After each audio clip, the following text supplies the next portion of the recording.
And we are live. Welcome everyone to the next episode of St. Clair and Romero Show. This is episode 2, and we are going to be talking about the 1977 William Friedkin film Sorcerer, the man that created the scariest movie of all time, The Exorcist. Now, we both watched the film and we decided to talk about it instead of doing an actual um, you Commentary. know, like commentary or watching the film. Yeah. So we're just gonna talk about it and do a little commentary within ourselves since we already watched it. So, Eduardo, oh yeah, before we go and talk about it, we're gonna do our top 3 hybrid films. What I mean by that is a genre mixed with another genre, whether it's horror comedy, sci-fi horror, sci-fi action, action horror. Um, Eduardo has 3 things that it goes with. Did you just tell us your One. three, Dom? What was it? Did you just tell us your three? No, I didn't. I'm just using examples. Gotcha. Yeah, Yeah. but By the way, we haven't introduced ourselves yet. you want to properly introduce ourselves. Yeah, yeah. Okay, This is Eduardo Romero over here. and I am Dominic St. Clair over There here. it is. Oh, we got someone watching. It looks like. Hey, what's up? Someone watching? Hey, thank you for coming in and stopping by and watching. I hope you hope you enjoy the live commentary and the podcast itself. And yeah, we're doing our top 3 hybrid films. Just in Um time. We're about to get started. yeah, we're about to get started. So Eduardo, I'll let you go first. Okay, so for my number three, I'm picking something that's a little bit tricky to explain. I'm picking epic movies about complete losers. I guess to explain it a little bit, we see a lot of, especially like in indie movies, like movies about like losers, and especially like comedies too, like people who just kind of need to grow up. They need to just get on it, yeah, just stop being losers, get their shit together, and all that, right? So there's those kinds of movies like Knocked Up or like literally most independent movies or any coming of age movie. I mean, and then there are epics like Ben Hur or Forrest Gump. These movies that are like big and epic and are about like really important people. You know, and I love movies that sort of take that sort of approach of like big important people, but make their main characters like detestable losers. And the two movies that come straight to mind is The Green Knight. Have you seen The Green Knight, Dom? I haven't. Yeah, no, that was my favorite movie of last year, easily. I saw it like 4 times in theaters, not because don't get me wrong, I like this movie, but I didn't see it 4 times in theaters because I loved it so much. I kept getting too high the first 3 times I watched it, and I kept falling asleep. So the last time I watched it, I decided to go in sober, and it became like my favorite movie of last year. And Barry Lyndon. Have you seen Barry Lyndon? Is that a movie? Yeah, Barely? yeah, that's a Stanley Kubrick movie. No, I haven't. No, oh yeah, dude, that's honestly like his most underrated movie. We're probably gonna see that on the I show only someday. saw 2 of his movies. The Shining and Clockwork Orange, I think it I was was called. gonna guess that. Yeah, yeah, I was gonna guess. Those are some of his best movies. I mean, it's fucking Kubrick. Like he hasn't made a bad movie, and he never will. He's dead. So, but yeah, sort of a little to get a little more in depth here. What makes these movies great is that they kind of take what is essentially like a hero story, but like I said, it's about these characters who are like in the Green Knight, it's a guy who does something stupid on a dare, and then he has to go and like get his payback as part of the dare, right? Mhm. And the thing is that he does that because he thinks he needs to do that to be an honorable knight, a hero. So the whole movie is sort of picking apart like what makes a hero, what makes a brave knight, what makes a man, like all these what makes a man great, especially. Mhm. um, and yeah, and the movie explores those things in very interesting ways. And Barry Lyndon is just kind of like a movie that is so meticulously put together. Like everything about it is so perfect, and it's so impressive what Kubrick does. Not just infamously, Kubrick retrofitted a NASA camera lens that they use for like lunar missions, you know, and he Mhm. retrofitted that to work with a film camera. So it's a movie that has all this effort to it, but it's all about this guy who sucks. He's just like a kind of a piece of shit throughout the entire movie. And yeah, it's my favorite Kubrick movie. Green Knight was my favorite movie of last year. Epic Losers is one of my favorite genre hybrids. What's your number three, Dom? My number three is sci-fi horror. I know you already knew this. We Yeah. talked about it a little bit, so not too in depth. But yeah, sci-fi horror. My pick is the original Alien. Uh-huh. Not Aliens, because that's a whole nother thing. But Alien, the first one, the original.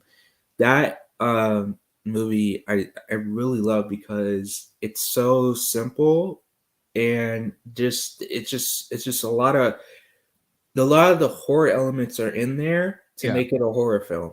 It's sci-fi as well, so it's in space, it's on a ship, it's Yeah. all that stuff, but the horror like type of element is in that as well. The creature of the alien is amazing. The special effects, makeup, and everything is so good, Oh yeah. and the characters are so beloved and interesting, and like you care for them, and so it's a cool film. It's a cool sci-fi horror film that exists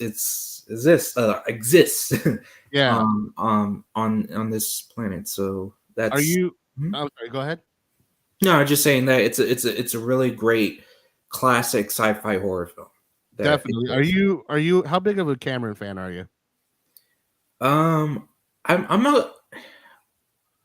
a Cameron fan, but I'm not like the one of those hyper Cameron fans. Those guys and gals that really have a hard on for him. I'm just one of those guys. Like, yeah, I like Cameron.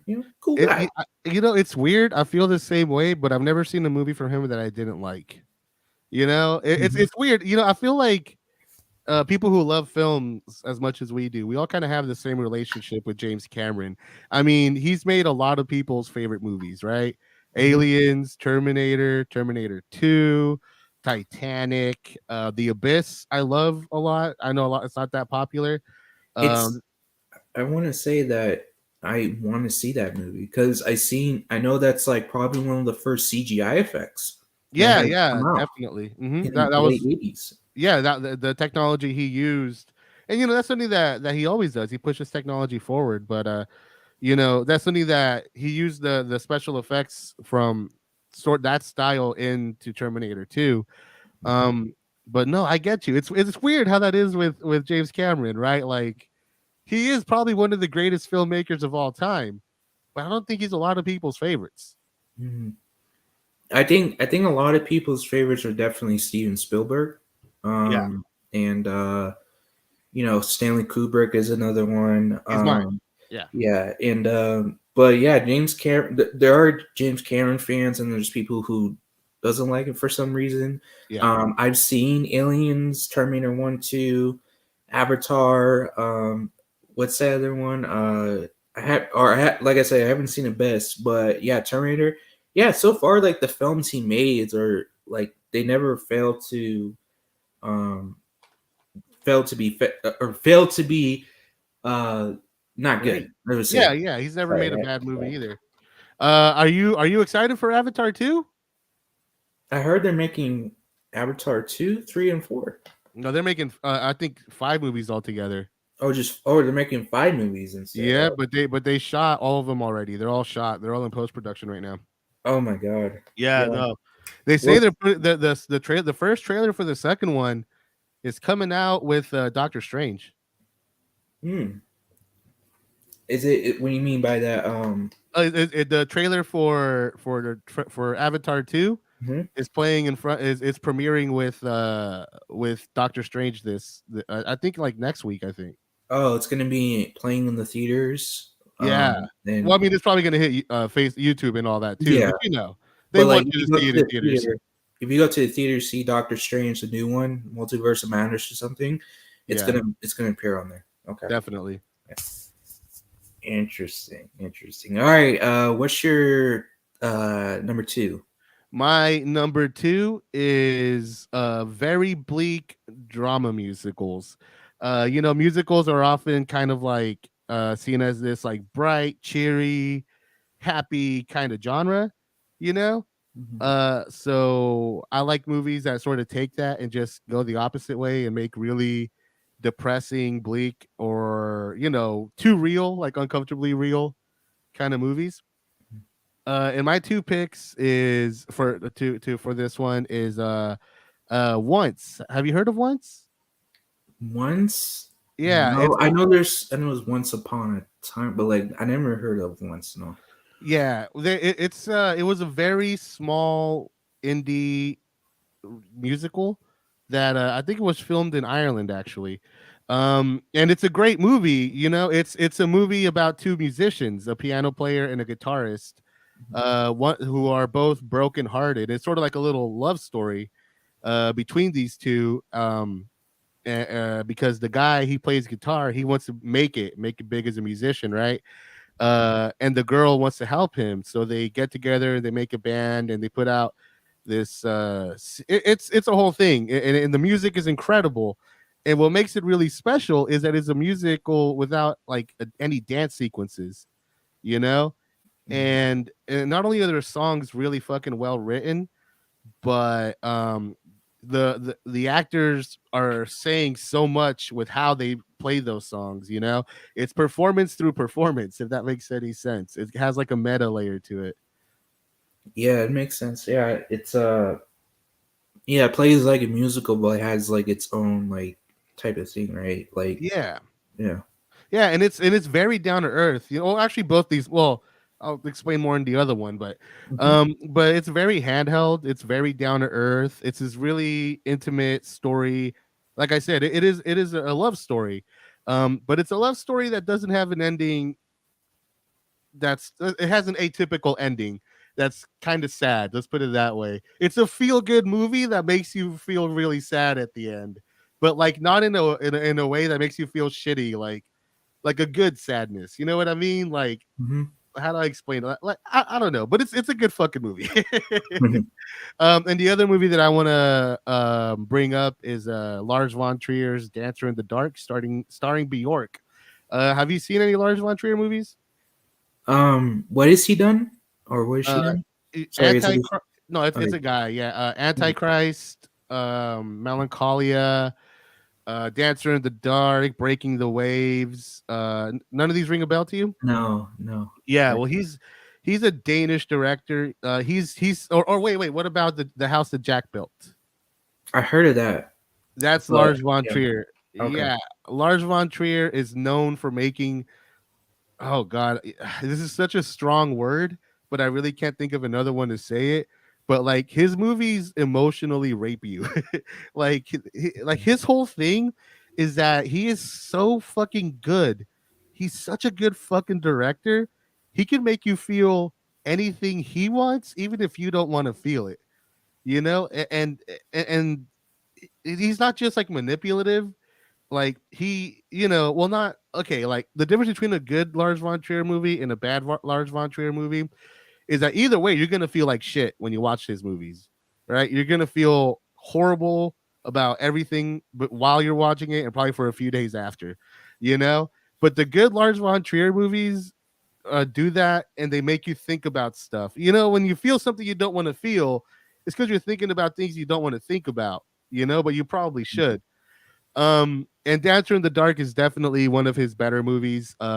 It's a movie where Bjork. See, this is such a Lars von Trier fucking thing, such a Lars von Trier story. It's about an immigrant mother who is losing her eyesight and is saving up money working a shitty job so that she can give her son surgery so that he won't go blind like she does. But then one day she gets framed for murder, and that's all I'm gonna say. Hmm. And it's a musical, Dom, with like full on like elaborate dance sequences. With Bjork wrote a lot, helped write a lot of the music, and again, it's Lars von Trier. It's fucking depressing, and you're gonna feel like shit when you're watching it. You're definitely gonna feel like shit when it's over. but it's worth watching. It's a great, it is a great fucking movie. It's just like with any Lars von Trier movie, you're a psychopath if you watch it more than once. Okay. Interesting. Yeah. Yeah, I never heard of him as a director, but I definitely I think I saw House Jack built. But yeah, that's interesting. I'll definitely will check it out. I've seen other musicals like, Rocky Horror Picture Show. That's like the Yeah. big one. Hmm. There's one musical. I forgot the name of it. But it's a pretty good one. But yeah, it's cool. Yeah, I'll definitely check that out. And Check out all yeah, his movies, man. I mean, Lars von Trier is one of those direct. Like I said, he's an asshole. Like whenever you watch one of his movies, you're kind of pissed off at him, Like, but like I said, he's he he's so fucking good. He's such a good fucking director. You can't be mad at him. It's like when a dog licks his own balls. Like, yeah, of course you're gonna lick your own balls. You're a dog. It's like, of course you're gonna fucking affect me emotionally, Lars von Trier. You're a fucking genius, asshole. So yeah, I'm sorry. Go ahead. no, it's just no. I just thought, yeah, that's really cool. I'll definitely check out the movies and see what you're talking about because I never had a director actually like. Don't get me wrong. Like I have there's movies where I can it affects not affects me, but like I can tell emotionally like, oh, that's sad, this and that. But I never had a movie where it actually affected me emotionally to the point where I'm like tearing up or whatever the case may be. Yeah, But I'll definitely check out his movies and that movie for sure. yeah, Um, definitely. yeah. So my number two is horror comedy, Okay, and it's called An American Werewolf in London. all right. And this film is directed by John Landis. Uh huh. He did Trading Places. He did Ghostbusters. yeah. Oh yeah, Ghostbusters. He did Coming to America. Yeah. He did a bunch of He was like he was like comedy. the Yeah. comedy director of the 80s and like mid to late 70s. Yeah. So he was that, but this is one of his comedy films is mixed with horror. This Uh-huh. is like his only horror film he's ever done, but Right. it's obviously has comedy in it. So it's about this one. It's about two guys. They're college friends, and they go to the UK. They travel through like the mountains areas. They're trying to. I think they're trying to get to London. I'm not too Yeah. sure, but they come across a town and they go into a thing called a bar or a pub called the Slaughtered Lamb, Okay. and they get introduced to a bunch of people and they say no, don't go out there, and then they go out there, and then when they go outside and they go to the moors area, they get attacked by a werewolf, and the Okay. werewolf kills one of the characters. Forgot that either Jack or whatever. So he kills one of the characters, and then he attacks the other character. But before he kills the character, he the guys come out and they shoot the werewolf and kill him. Uh-huh. Yeah. So, and by the way, silver bullets is non-existent in Okay. this film. So whatever the werewolf takes, it'll die. So you can use regular bullets on it. Like that's how easy it dies. That's the So 70s, realism. yeah, so he wakes up in London because they brought him to London, and then he starts having visions of like him as a werewolf, and then he has his friend come back from the dead like as a ghost, and like Crazy. he's trying to warn him to kill himself before he kills other people as the werewolf.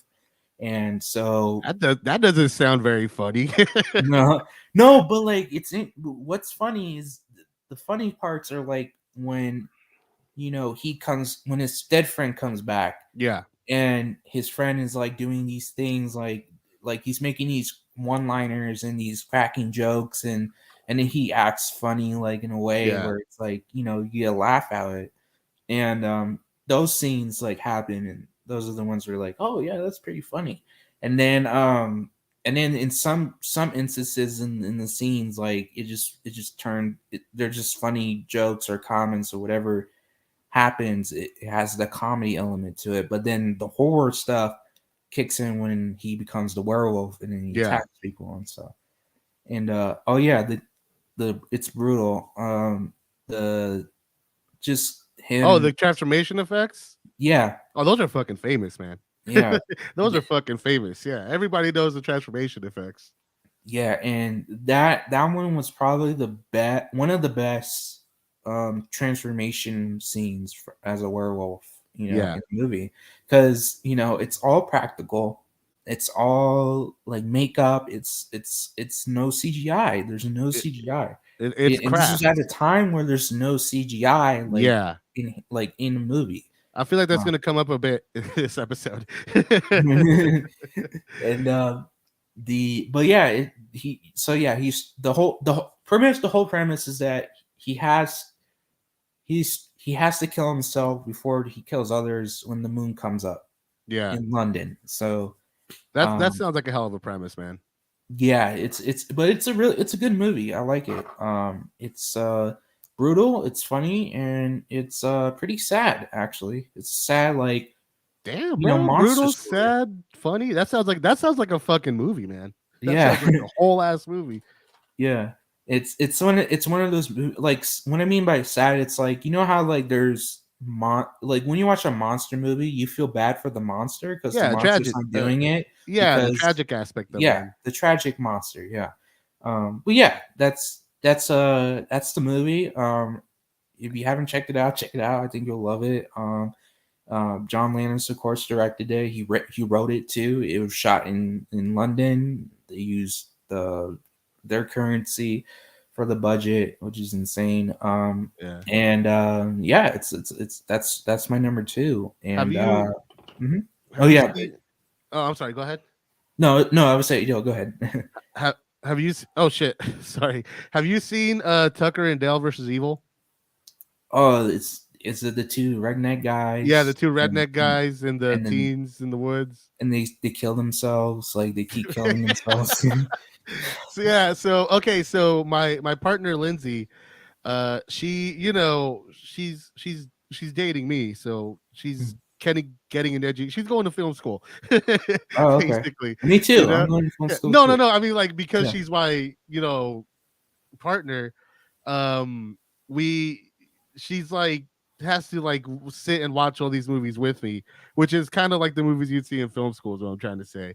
Oh, okay. But the thing about her is that she doesn't like horror movies. Mhm. She grew up really religious. So yeah, so I was like, I'm gonna show you some horror movies. And she was, a little freaked out. So I was like, don't worry, I'll put this on. And I put on Tucker and Dale versus Evil, and she loved it, dude. She fucking was cracking up. She dug all the gore, like she was into it, dude. It was really cool to watch. Yeah, it's a fun movie. It's funny like it's one of those movies where the gore it's funny Yeah, when it happens. Like when the gore happens, it's funny because of the situation that's going on, right? It's yeah. like during that time, like when the guy like like throws himself into like the chipping, whatever. Whichever. Yeah, and it's like, and it looks like he's trying to. It looks like he's trying to kill him, or he's killing him, but he's not. Yeah, no, it's That's just funny. Yeah. yeah, it's good. It's good, like conceptual comedy. But it's also just like really great slapstick, just throughout the entire fucking movie. And the acting is great. This is a movie that has redneck characters, but doesn't use that as an excuse to portray rednecks as stupid or uncultured. In fact, quite the fucking opposite. you know. But yeah, that is a great fucking. Your pick is good. I should see that, but also for the audience, yeah, if you haven't seen Tucker and Dale versus Evil either, definitely check that out. That is another great horror comedy, or the Evil Dead movies, any of them. Oh Or, yeah, those you ones know, are the, fun. Yeah, the horror and comedy mix really well together. yeah. It's the Evil Dead franchise. Peter Jackson made Dead Alive and Yep, early Bad Peter Taste. Jackson, Bad Taste. Yeah, so yeah, they blend really well together, and it's one of those things where it's like um it's a recipe that was made for success. It's Yeah. like, oh yeah, this is the recipe we're gonna use, and we're gonna see if it works. And it works, then we're gonna sell it, and you know, Yeah, and then comedy and horror shouldn't mix, but they do, and when they do well, it's some of the best cinema you'll ever watch. hmm nice. So oh yeah, so we got our number twos and number Y- threes, And you know and what? Honestly, oh yeah, Dom, I think you should go ahead and do your number one first, because mhm. yeah, do your number one first. I'll do mine after you. Okay, so I already got sci-fi horror comedy. Now my number one has to be um. Let's see, I wrote it down. It's an interesting one. Okay. It's adventure horror. Okay. So my pick for this, it's a blend of adventure horror. Wait, before you go on, Dom, before Uh-huh. you go on, Yeah. those were my first picks. All three of those, all three of those were my original picks, and I fucking knew. I was like, Dom's gonna pick those. No fucking way he's not gonna pick. I thought you were gonna pick one or two, but you picked all the ones that I was originally planning to bring up, which is what made my fucking list so weird. I'm sorry, man. Go ahead. Go ahead. My bad. Okay. It's Jurassic Park. Fuck yeah. That's exactly what I was gonna bring up, bro. Yeah, the Jurassic Park, the original. Actually, all of them, but like All of them. I'll bring up the first one. So Jurassic Park has certain horror elements that come into the film at certain points. Most of the film is like discovery and like, Wonder. wow, look at Yeah. this, like Ah. this dinosaur. Oh wow, this and it makes sense for certain dinosaurs because they don't attack humans. They're like Yeah. vegetarians or whatever. But then when you get to the T Rex, then you The get to the Raptors. Raptors, like The that's when the horror. Dilophosaurus. Yeah. Yeah, It's that's yeah. when the horror kicks in, and because they're carnivores and they'll eat humans, so it's a nice blend of adventure, horror, discovery. Like of It's a course, this is one of the first films to introduce and elevate CGI, I guess. elevates the Because best they word. Yeah. yeah because they mix it with practical and special effects, and they mixed it with CGI. And it still Yeah. holds up, man. It's Mhm. still I have a I'm waiting until Dominion comes out on 4K to buy like the whole 6 movie box set for all the movies. Mhm. But I have Jurassic Park in 4K on my Amazon. Dude, you're absolutely right. Yeah, it's a fucking it's one of my favorite movies ever, like period. It's the movie. It's that movie is to blame for all my movies. Like I watched that movie when I was 4, and I was sitting next to my dad, right? And and I saw the name Steven Spielberg, directed by Steven Spielberg, and I asked my dad, "Hey, Dad, who's Steven Spielberg?" And my dad said, "Oh, that's just a director." And I'm like, "Well, what's a director?" He said, "Oh, he's the guy who makes the movies." And like the minute he said that, like in my head, I was like, I want to be the guy that makes the movies, like right then and there. I don't want to turn this into a Jurassic Park episode because I can do that easily. But if you think the movie has horror elements, you should read the book, Dom. The book is so much more brutal, way heavier on the horror. The book literally starts off with a nurse walking into a nursery and seeing a bunch of compies eating a baby alive. Like that's how the book starts, dude. Okay. So Yeah, it's like the Meg, right? Like the book The Meg, and I haven't then I haven't I haven't read the Meg, but okay. it that's how it starts. And like every good horror story, it gets more it starts off scary and it gets scarier. There's a part where the lights are out and Alan Grant is stuck in an underground tunnel with a bunch of velociraptors who have gone pale because they haven't seen the light, Mhm. and all he has is a flashlight that barely works. Like fucking great part of the book. And Nedry, the guy who gets killed by the Dilophosaurus, his death in the book is so much more like I could see it so much. I could see the violence so much clearer reading the book than I did watching the movie. Yeah, the movie's like there are parts where it's violent, but like they're not. It's not all the way violent, of course. It's Yeah. not like, but like say like if Sam Raimi made Jurassic Park or Quentin or Robert Rodriguez or somebody that is willing to take the risk, the approach of the original source material, it'll be exactly like the book. If I'm gonna guess, like, but if Steven Spielberg did it, it would have been like, of course, it would have been the way it is. Well, actually, James That's the Cameron originally was going to do that. He was going to do exactly that. He was going to be more loyal to the book, a lot more horror. It wasn't going to be safe for kids at all. It was he didn't give a fuck about kids. You know what I mean? yeah, So yeah, like James Cameron, he almost won the rights to that book. Man, he was really close. He just barely got beat out. There is an alternate universe where Jurassic Park is a James Cameron movie and it's one of the best horror movies of all time, mhm, you know. But Spielberg made it, and like you said, it's a special blend of horror, of suspense, of adventure, and also like wonder, and like this like childlike awe that is like I watch parts of that movie with my nieces and nephews all the time, and they're all under six, they're all 5 years old and under, and it still works, man. It's you still see it in their eyes. That brachiosaurus scene, yeah, their eyes still light up and they go brachiosaur, just like you and me when we were kids and we watched it, dude. It's yeah. hella fucking cool to watch. Yeah, it's that scene. It's not just the Brachiosaurus. It's like everyone's reaction to it, Yeah. like in the movie. It's like It, that's what elevates it more to like this, like you said, this wonder of like oh my science god. and this wonder of like, wow, there's a dinosaur with humans, and Yeah, and this is amazing. it looks real, and it looks like it's Mhm. there, and yeah, and don't get me wrong, you could cut it. The Brachiosaurus is looking a little low res these days, but it's still totally believable that and it works, man, and it works. And as much as I agree with you that Jurassic Park is a great adventure horror, I actually think is in terms of a horror movie, The Lost World is a lot better.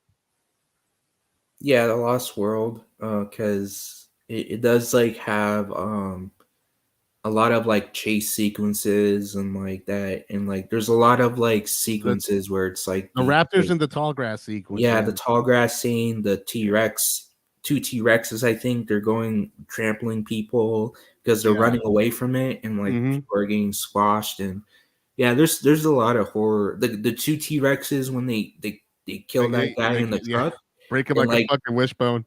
yeah, and then the truck goes down with it, and it was like, wow, like this is some Amazing. horror stuff. Yeah, yeah, definitely. And not just that, but what makes The Lost World to me a better horror movie is that yeah, shit goes down in Jurassic Park, but at least at the beginning, they're in a park and it's safe and they're in their cages. In the Lost World, you're going into the dinosaurs territory. There are no safe places. You Mhm. know, there are no cages. There are no like holding areas. No, the dinosaurs are out in the wild and they're out there with them. And what I love is that the way it's such a like to me when I think Jurassic Park, I think nighttime, rain, and mud, you know? Mhm. And the Lost World takes place in a dark jungle where it's fucking raining, Mhm. and yeah, like everybody's dirty and filthy because they're trekking around in the mud. Um, and yeah, yeah, no, but great pick, Dom. Mhm. Absolutely. Cool. All right. Your turn on number one. My number one is action road trip movies. Basically action movies that are just a big chase scene, you know. And my Wait, picks wait, for wait. Can I guess? well, go ahead, give me one. Okay. Speed.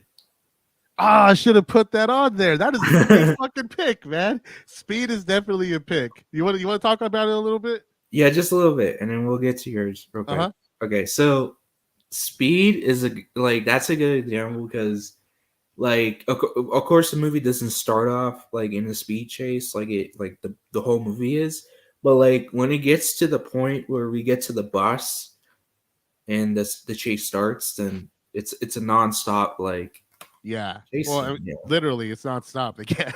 They can't slow down. Yeah. What's the name of that movie? Oh yeah, the car that couldn't slow down. Yeah. The Simpsons. I don't know if you understood that reference, Mm. but yeah, dude, Speed is a great '90s classic action movie. But to get to some of my picks, definitely want to talk about Quentin Tarantino's Death Proof. Mm. Have you seen it? I take it No, I haven't. you I've haven't seen seen it. no. I the there was like a double feature for Yeah, Planet Grindhouse. Terror. Yeah, I Mhm. actually saw it. I knew that was never gonna happen again. I knew we were never gonna get this kind of movie again. So when it played in theaters, I watched it like 6 times. The double feature, both of them back to back with all the trailers, all Yeah, that shit. they had like a Thanksgiving trailer. Yeah, thanks or It's like a uh slasher yeah, film. yeah, thanks Yeah. killing, and then Machete. That was one of them. My favorite one was Edgar Wright's Don't. It was like more of a skit than anything, but it was a good skit. Yeah. But yeah, so Tarantino's Death Proof. A lot of people don't like it, you know, because it's a lot of talking, but it's Tarantino, that's what he does. But I kind of get it. Like the first, like it's only like an hour. I think it's like like the theatrical version was only like an hour long, but that first half hour, that feels like an hour by itself, because it is literally just building up these characters. Um, and but by the time you get to the actual action sequences, dude, it's Tarantino doing fucking a chase sequence, dude. All right, this is like he is having the fucking time of his life, doing all these crazy practical stunts, with all these insane stunts, and it's some of the best filmmaking he's ever done. Some of the best action scenes. Kill Bill is great. Don't get me wrong. None of them have fucking badass car scenes. You know what I mean? Yeah, it's all like samurai swords fighting and all that Yeah, stuff. But that's great fighting. This is great chasing. This is great racing, and it's like all Tarantino movies, it ends with a satisfying explosion of violence. mhm. And it also has his best needle drop. You know what a needle drop is, right? Needle drop. Wait, hold on. It's when a movie plays like a popular song, like Scorsese does it all the time. Mm. Or God, what's a good one? Or fuck, oh God, what's the really famous one? You know that scene in, well, okay, just look it up sometime. It Okay. has his, Tarantino is known for his needle drops, for his use of pop music and all that, especially like music from the '60s. And this has my favorite needle drop from him at the very end of Death Proof. So yeah, if you haven't seen it, dude, I recommend it, and I feel sorry for you that you didn't get to see it in theaters along with Planet Terror and all the trailers, man, because that's hands down one of my favorite. All 6 times that I saw it, it was like my favorite special theatrical experiences. Another one that I want to bring up here is the instant fucking classic Mad Max Fury Road. The original. Oh wait, you're talking about The new one that came out in 2014, I think. maybe it was like Tom Hardy. Yeah, the one with Tom Hardy and Charlize Theron. Maybe. Have you seen it? Yeah, maybe. But Really? That's because crazy. it's like it's definitely like a Mad Max movie. I think like it's like more along like Mad Wait, but Max but but, 2. but you have seen it, right? Yeah, yeah. Oh yeah, yeah. Yeah. Okay. Yeah. No, to me, it's like the quintessential like action chase movie. I mean, it's literally you have your first act where we get introduced to all the characters, and then literally the entire movie is a race from one place to another and then back. You know what I mean? Hello? Hello. Yeah, yeah, Sorry, you I got a there? little disconnected. Oh no. Yeah, you were saying. Sorry. No, yeah. I'm just saying it's a great chase movie because it's literally just the first act that introduces the characters and then just nothing but chases after that. I fucking This is one of my favorite movies ever right here, Mad Max Fury Road. and I'm probably gonna. I'm gonna say that I've said that a lot, and that's not gonna be the one. That's not gonna be the last time I say it this episode. But I fucking love Mad Max Fury Road. It is to me a perfect fucking movie, dude. Like it's so um well constructed, and what George Miller does with the camera, with the stunts, with the storytelling, with the direction, with the music, with the editing. Like I could go on all fucking day, dude. It's just such a it is the quintessential fucking action chase movie. And I lose my mind every fucking time I see it. Whenever they go in the tornado, like it never gets old. I'm just like losing my fucking mind over it each. And you know what sucks? I never saw that one in theater, Dom. Oh wow. I didn't see that one in theater. And it's one of those movies. I hate that feeling when you watch a movie and you love it so much, but you just know you missed out a little bit by not seeing it on the big screen. You Mm, know, mm. that's unfortunately the one sad thing about Fury Road for me. But I have it on 4K. It looks beautiful. It sounds beautiful. And it's just some of the most intense. Can't believe they actually went out and did it. It's almost entirely practical. That's the crazy part about it, dude. You know what I mean? Like it's so fucking like crazy to believe they did this. Like they just did the thing. They didn't fake it. They did the fucking thing. Uh, because these days it's so easy to just fake it all. And it's just a perfect fucking action movie for me. How do you feel about it, Dom?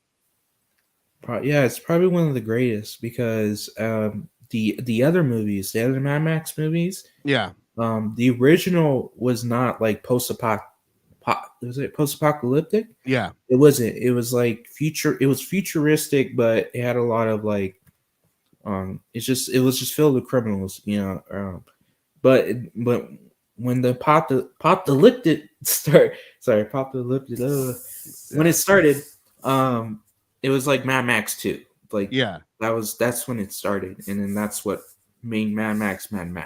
definitely. So it's like Friday 13, like I've I've Friday 13. actually I've Mhm. actually never seen any of the other Mad Max movies. Okay, yeah, I should though, because they're all George Miller, right? yeah, they're all Georgia Miller, all the I original, should and it see it, man. stars Yeah, Mel Mel Gibson. Gibson. Yeah, Yeah, yeah.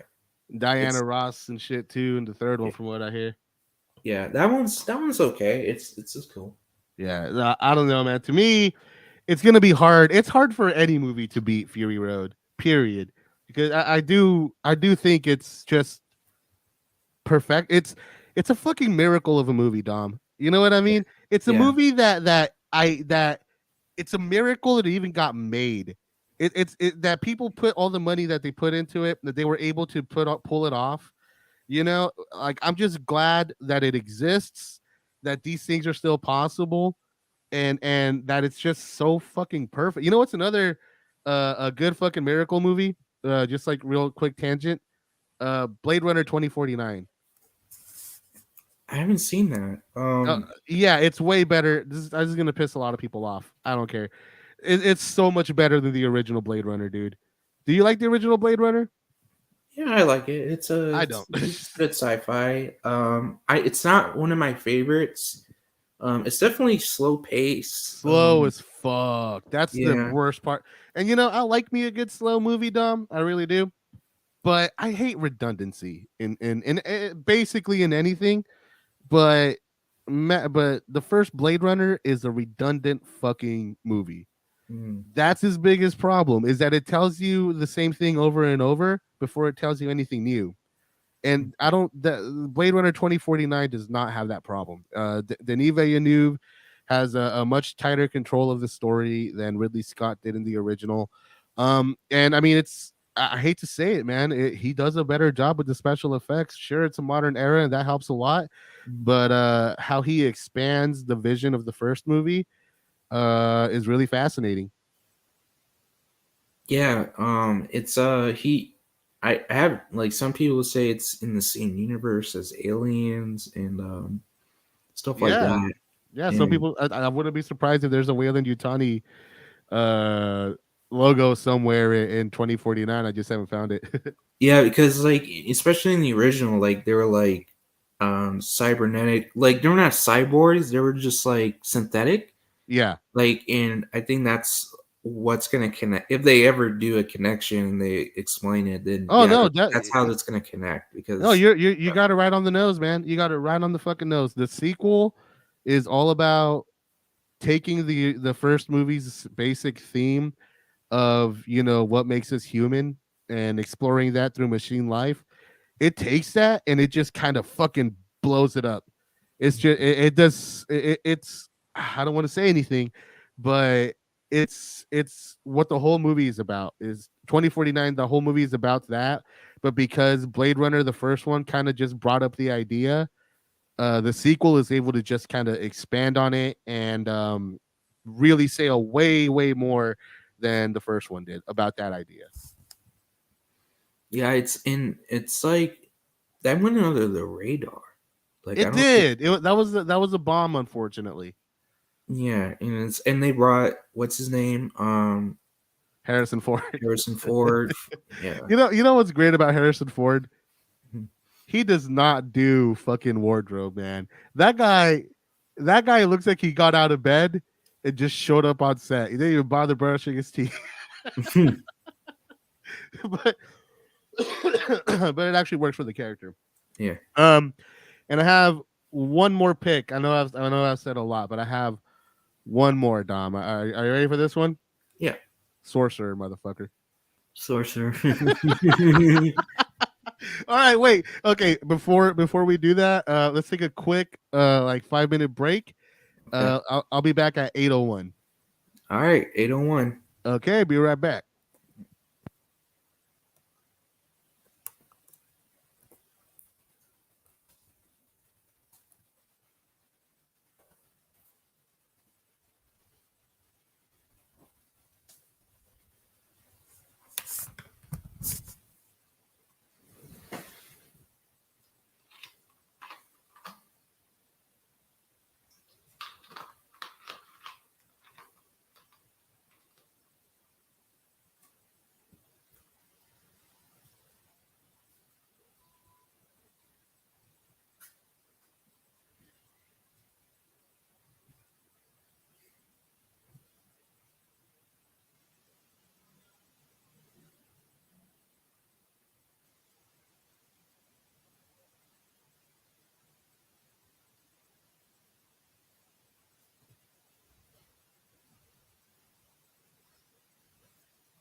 All right, man, I'm back. All right. So before we start talking about Sorcerer, I want to say something real quick to the audience. So Yeah. so someone commented on Facebook about the show, and they gave us a little feedback. They said it would be cool if we had I guess a good something about visually or something like that. Oh I don't no, know. yeah, I was going to talk to you about that after the show, but Okay. yeah, I'm definitely planning on getting a webcam for next episode. So, Yeah, me too. loud and clear, loud and clear, listeners. So, for sure. Okay. All right. Let's get Wait, started. I actually want to bring up one more thing before we start. Also, Yeah. I feel like we should start off being as spoiler free as possible, Mm-hmm. and then let's go ahead and give a fair warning to anybody who hasn't seen the movie because I feel like not a lot of people have seen this. And then we'll just go full spoiler after that. Does that sound good to you? Yep. All right, yeah, let's fucking talk Sorcerer, dude. All right. Let me put a timestamp. Let people know this is where we're gonna start. Mm-hmm. 24. All right. Let's get started. Let's get started. So, first thing I want to know, Dom, did you like this movie? I liked it. It was a nice film when it comes to um connecting a story. Well, let me first off say like the title is misleading How so? because there was no sorcery in it. But that the Sorcerer is the name of one of the trucks. Oh, really? I Yeah, must have missed it. yeah, no, dude. Honestly, that is such a common thing. Uh, so let's kind of talk about the story of Sorcerer. Hmm. It was William Friedkin's follow up to The Exorcist. You know, Exorcist was one of the Hmm. biggest movies of the '70s. Everybody assumed he was gonna make a big hit, but it didn't. It was a complete flop. I saw And the Siskel and Ebert. They were talking about how it was a bomb. yeah, yeah. What did they say about it? I don't know. They said like it was. I don't know. They said they liked it. I Uh huh. think it was one of the either Ebert or Siskel said they liked it, and Yeah. then one of them said like, "Yeah, I'm on the fence." Uh And huh. and then they said and they mentioned how it bombed in the box office. It did, yeah. And you know, William Freakin himself, he thinks that part of the reason why it failed is because it is called Sorcerer, and I agree. Actually, I think it's a very bad title. It's a very bad name for this movie. And it's so baffling to me because it's only called Sorcerer because it's one of the trucks our name is called Sorcerer, but like that's a weird reason to name a movie something, you know? They could have named it like the Tale of Three Men or Four Men. Well, it's actually based on a book and a movie. It's a remake. Well, you know, it's a remake of a movie based on a book called Wages of Fear, Mm-hmm. which is a pretty cool title. But I just think like this movie is too dirty for a movie called Wages of Fear. You know what I mean? Mm-hmm. Um, Um, go oh go yeah, go ahead. ahead.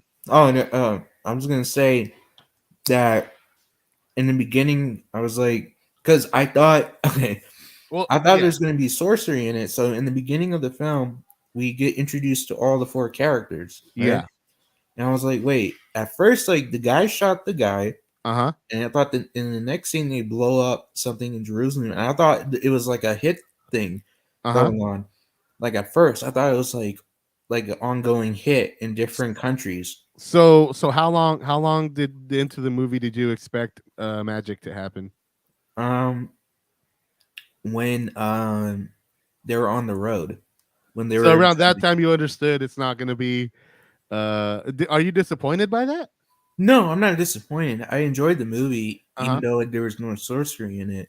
Yeah. Um, I enjoyed it for what it was. You know, it was it's a nice story about four men that come Yeah. together from different backgrounds, different culture, Mm-hmm. and they go on a mission and they do Yeah. their We'll thing. we'll get to the We'll get to we'll the get to yeah. the fate of that That's later. why I said do the Yeah. thing. Like that's where I left it off. But No. yeah, Yeah. I agree, but you know, maybe it's because somebody I learned about I heard about this movie on a podcast. The slash film. Well, it's called the film cast now, but back then it was called the slash film cast.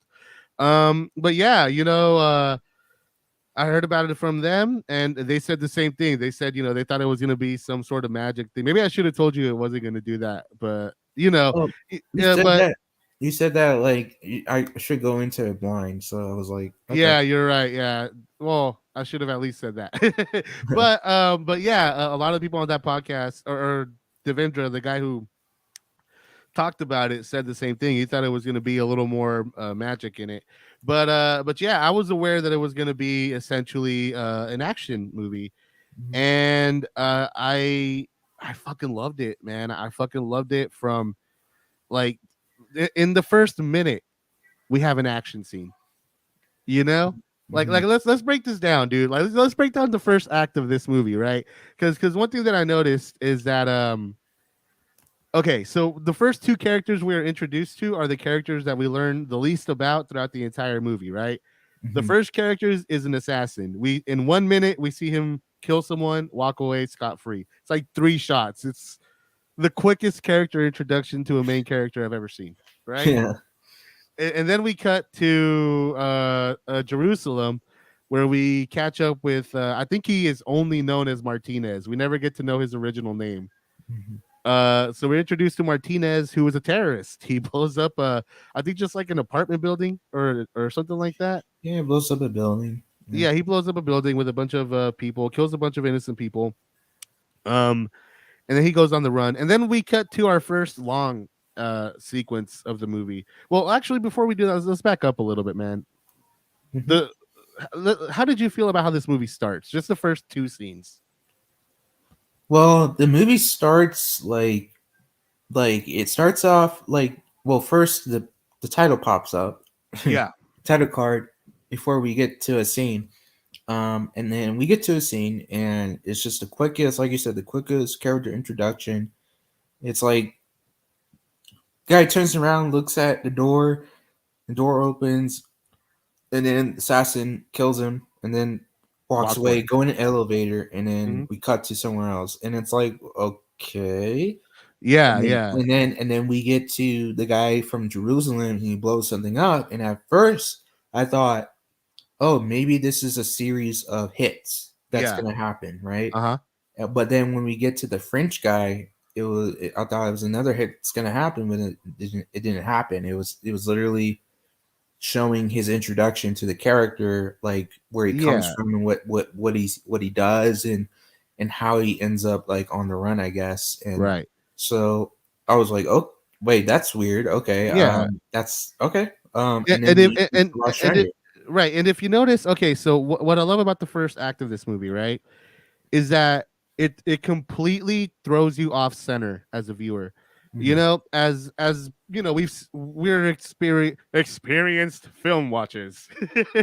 We know our shit. We watch a lot of movies. Mhm. So I think you and I are used to a certain rhythm to a movie, you know, and traditionally you want to introduce your main character first because that's who you're going to spend the most time with, right? And Mhm. then as you carry on in the first act, you meet less and less interesting, less and less important characters the further you go into Act One. Mhm. But this completely turns it upside down, ass backwards. The first character we meet in like you said in 3 shots, and it's the assassin, and it's the character we know the least about by the time the movie is over. Mhm. You know what I mean? Yeah. And what's so great and what's so genius about making that opening scene 1 minute and like 20 seconds long is that you have no fucking idea what to even make of that.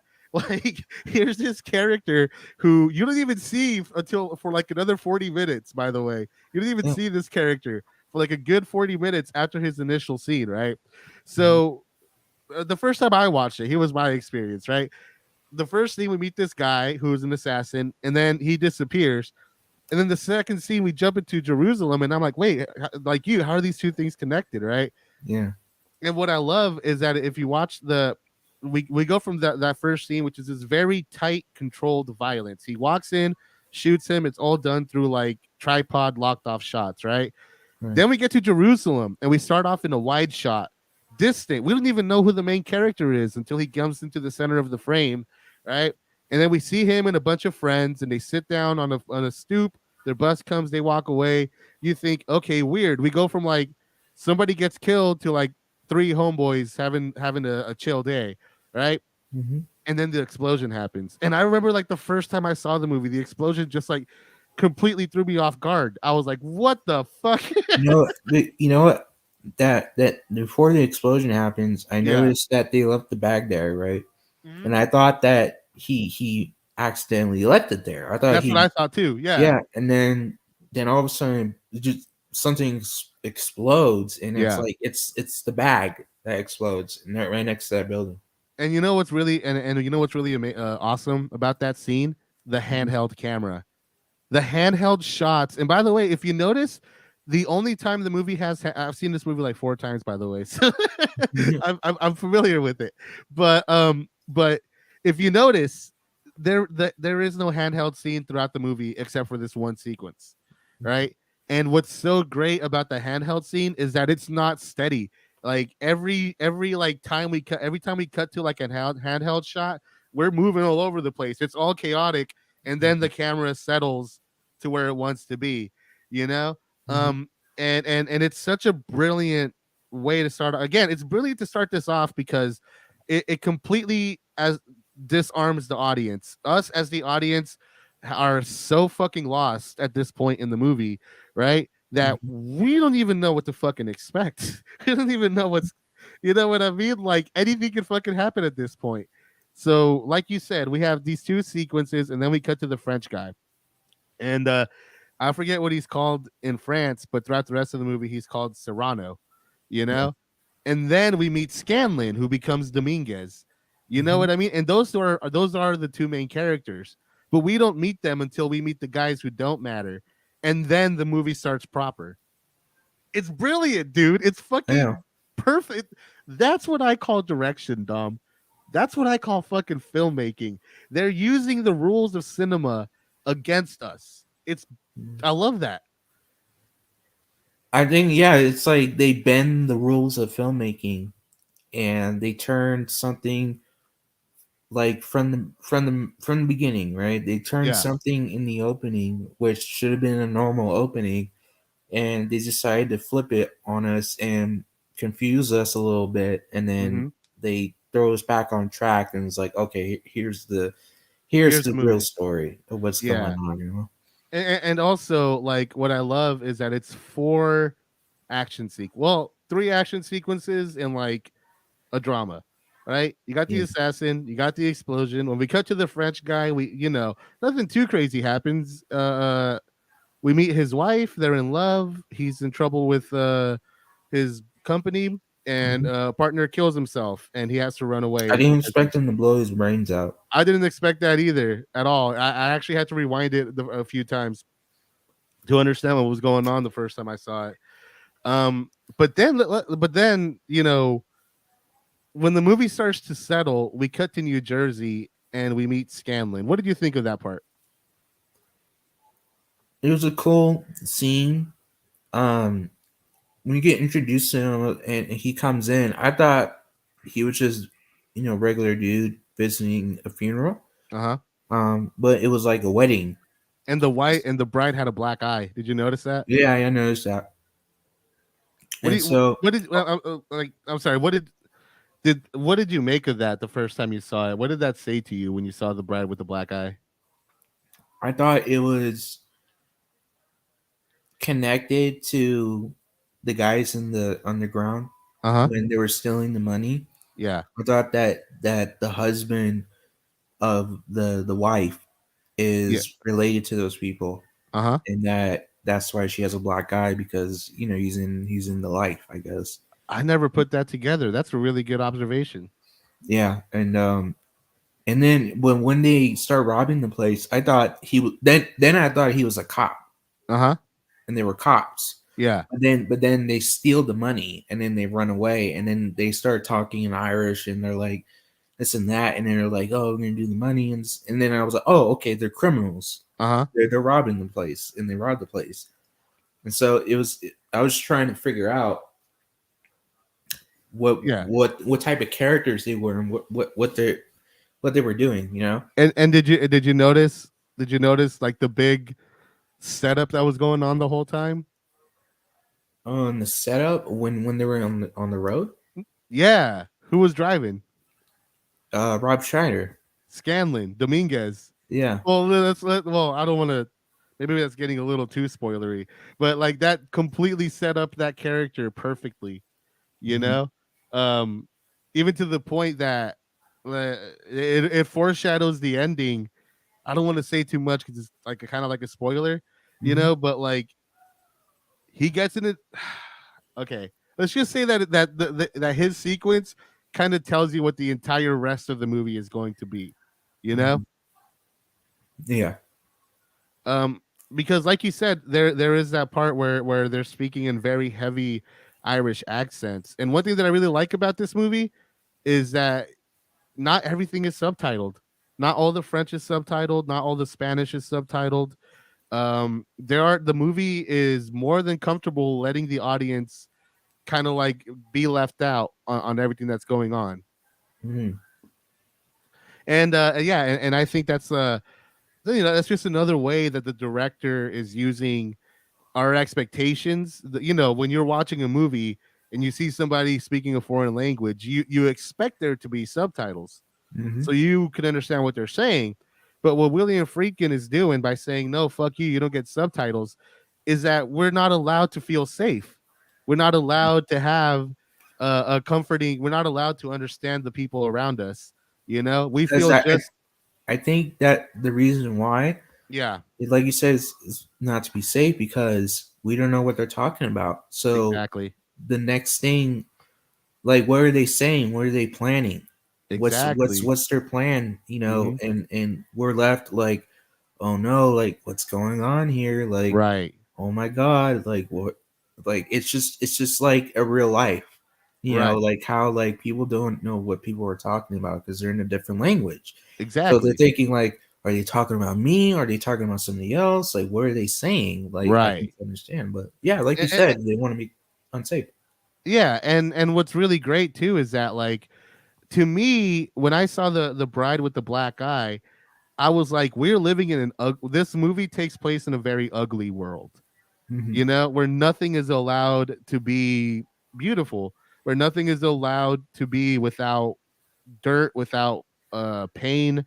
Everything in the world of this movie exists with pain, with scarring, with damage. Everything in this movie is damage. All the characters, all the locations, all the extras, everything is fucking damaged in this movie. And I think all that just kind of paints this very bleak fucking picture that completely fits with where the story goes after the introductory sequences. The way that I see it is that it's like hell on earth.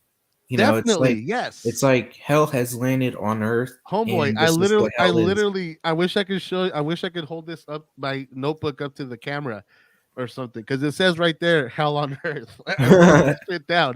Where this is hell on Earth. Yeah, I'm sorry. Go ahead. Yeah, I was just saying that like this is what happened. This is what if hell has infiltrated Earth in some way, and this is what hell looks like on Earth. Like it's Yeah, subtle. Like it's not upfront. Like oh, there's demons like charging in. Like or like the sky is dark. It's all red and all that stuff. it's just It's a subtle way of showing how hell has infiltrated Earth, and yeah, this is what happened. exactly. And it's interesting because um all the entire first act is just like the first three scenes are beautiful foreign locations, right? Veracruz, Jerusalem, and Paris, right? Hmm. Like three beautiful uh historic like places in the world. And then we cut to like bumfuck New Jersey. You know Yeah. what I mean? Like Hmm. this like small New Jersey town. And just like literally like looking like watching it now, like it's so the more you watch a movie, the more you can appreciate the filmmaking, right? Hmm. And I really just like appreciated how with Scanlan's introductory scene, the movie is essentially foreshadowing the entire rest of the movie. It's a car chase where you're gonna be with a bunch of characters in an evil world, and you're not gonna understand everything that's going on, and it's gonna go and it's nuts and it's fucking crazy and it's wild, you know? Hmm. Hmm. Yeah, that's all I got to say really about the just the opening scene. I think we talked like 30 minutes on about like 20 minutes of movie. Yeah, yeah, and yeah, but like the main movie, like the main plot, Yeah, it's like they all happen to be in the same town in some part of South America or something. yeah, yeah. Um, I could I thought it was Mexico, but I noticed some people were speaking Portuguese, so it could be mhm, either South America or Mexico, but it's Latin America, Central America down there. yeah. So they all go there to escape, I guess, their hell, like Yeah, their real, and I didn't and sorry, and they all, like, when they interact with each other, it's very, like, you know distant. um yeah, distant. And it's like there's scenes where, like, they're looking at each other and they're like, huh, right, and then like they move on. And there's Yeah, a scene where, like, the French guy and Dominguez are talking, and then when Dominguez gets, like, caught for yeah, using a fake ID, one of the guards said, "Are you with him?" It's like, "No, I'm not with him." Like, yeah. even though they were chatting and they were starting to get to know each other a little bit, he still let him down and, like, let him deal with his own thing without helping him Well, because that they that, didn't that know each other. well, that's something that this movie does more than once, where anytime characters try to communicate or connect with each other, anytime any characters start to like get to know each other, something horrible happens. Yeah, you know? something bad happens. Yeah, it's like the world of this movie is so hellish and bleak that anytime you try to seek comfort just by like connecting with another person, you get punished for it. Yeah. It's fucked. This is a very ugly world, and also like what I love about the town is that it's a dirty town. It's a filthy, rundown town, except for Mhm. two buildings. There are two buildings that look modern and clean. You know what they are? Which ones is The the? the offices of the oil company bosses and the Mhm. police station. Mm. Those are the only two buildings that aren't fucking filthy, dude. Like, Mhm. and like I said, Dom, this is filmmaking. This is directing. This is picking your location so that they tell a story. Everything in this fucking town is hideous and old and falling apart, except for the cops, authority, politics, and the economy, the Mhm. boss, the money, the oil field. You know, Yeah, it's like show and not tell. yes, yes, exactly, and not just that, but it's sort of we start off the first. What I love is that like by doing that, it's essentially moving us from like the first act makes it feel like you're in hell on earth, right? Yeah. And then by placing it in this location, by having those other locations be clean, it shows us that no, this isn't hell on earth. We're on earth. We're in the real world. We're in our Mhm. world. We're in the world you and I live in. Yeah. And what it's implying is that we're all in hell. We're all living in hell already. This is Mhm. just a story that's a lot more honest about that. Mhm. Oh, um, but yeah, that's an interesting take on it for sure. Yeah. Yeah, definitely. All I'm saying is that if Criterion ever wants to put out a disc, they should hit me up for a fucking essay. She's not here. No, she's not here. Sorry about that. No, no, no, it's fine. It's fine. Yeah, Um, but yeah, it's a good take on it. You know. yeah, yeah, yeah, it's like I said, man, this is so great. But yeah, let's talk about the village sequences a little bit. What did you sort of take away from it? It's just it just seems like the village is so, like, disconnected from the police and Uh huh. the oil people. Um, And so not when just one of that, them, but the main characters as well. mhm, and one of them gets, if one of their people gets hurt by either of those, like, people, Yeah. then they retaliate and they fight back Well, yeah, yeah. Actually, to get revenge. let's set that up a little bit because it's a little more crazy than that. Mhm. Because we get one of like the next big action sequences, which is somebody sabotages the oil field and destroys it in a big fat fucking explosion. Mm-hmm. Yeah, and yeah, like I love the imagery that's like back to the hell on earth thing. Here's this fire coming from underground, and I think we're kind of getting to the same spot here. The town people, right? Are you talking about that scene with the town people? Mm-hmm. Okay, I'll let you get started on that because yeah, go ahead. So when oh sorry. So when they bring the bodies, right? Yeah, Um they bring out the bodies and they're like giving it back to the people as if it's like but you, they're giving the injured back to the people. Mhm. Everybody knows their loved ones. A lot of their loved ones died, and I don't know if you noticed this. The soldiers don't want to let them see the dead bodies. Yeah, that's true. I think that yeah, that's what they're doing when they're Yeah. giving the bodies back. They didn't want Uh-huh. them to see the bodies because one was burnt like a crisp. Yeah. The first body they pull out is burnt like a crisp. Yeah. Hmm. What did you think of that sequence? How did that affect you? It's just like you can see the pain in people. Yeah. When like just like genuine human reaction to their loved ones and and the environment that they live in, all the stress that's put on them, like, and then triple that with their dead loved ones and their injured loved Yeah. ones. Hmm. I think it pushes them across the line, Yeah. and they react in a violent way.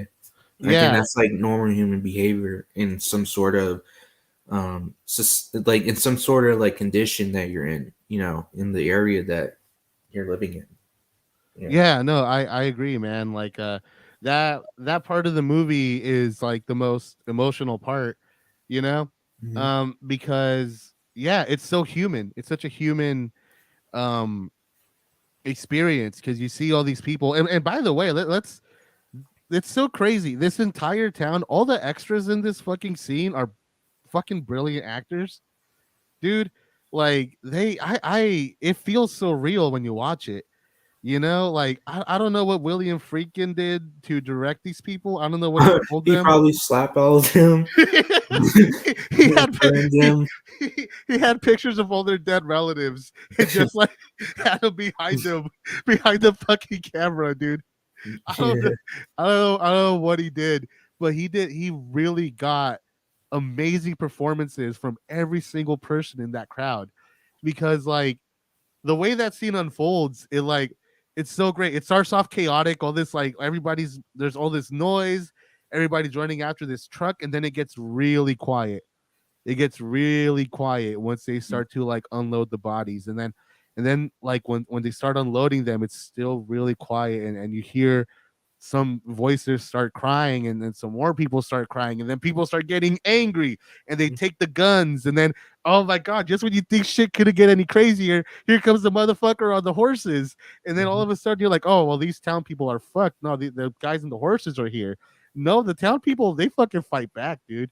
They fucking start taking those fuckers off the horse, shooting them, beating the fuck out of them. It's so like cathartic. It's the only part of the movie that feels fully human, you know? Yeah. It's the only part of the movie that feels like it's a break from the hellish reality of it. And what's crazy is that our break from the hellish reality is just violence, but it's justified violence. And all that just paints this further darker and bleaker picture of the reality of our characters. Yeah, it's just no, it's just the thing like if this were called something else, I Uh-huh. think a lot of people would appreciate the movie more Yeah. for what it does, like scenes like this and Uh-huh. like in the whole movie itself. But if there were sorcery in it, then I think there should have been moments where Sorcerer like curses those soldiers Oh and yeah. stuff like that. Like town people instead of the town people, beating them up and taking their guns and stuff like that. Uh-huh. But I think it's more impactful when they do that instead of Yeah. the sorcerer doing whatever.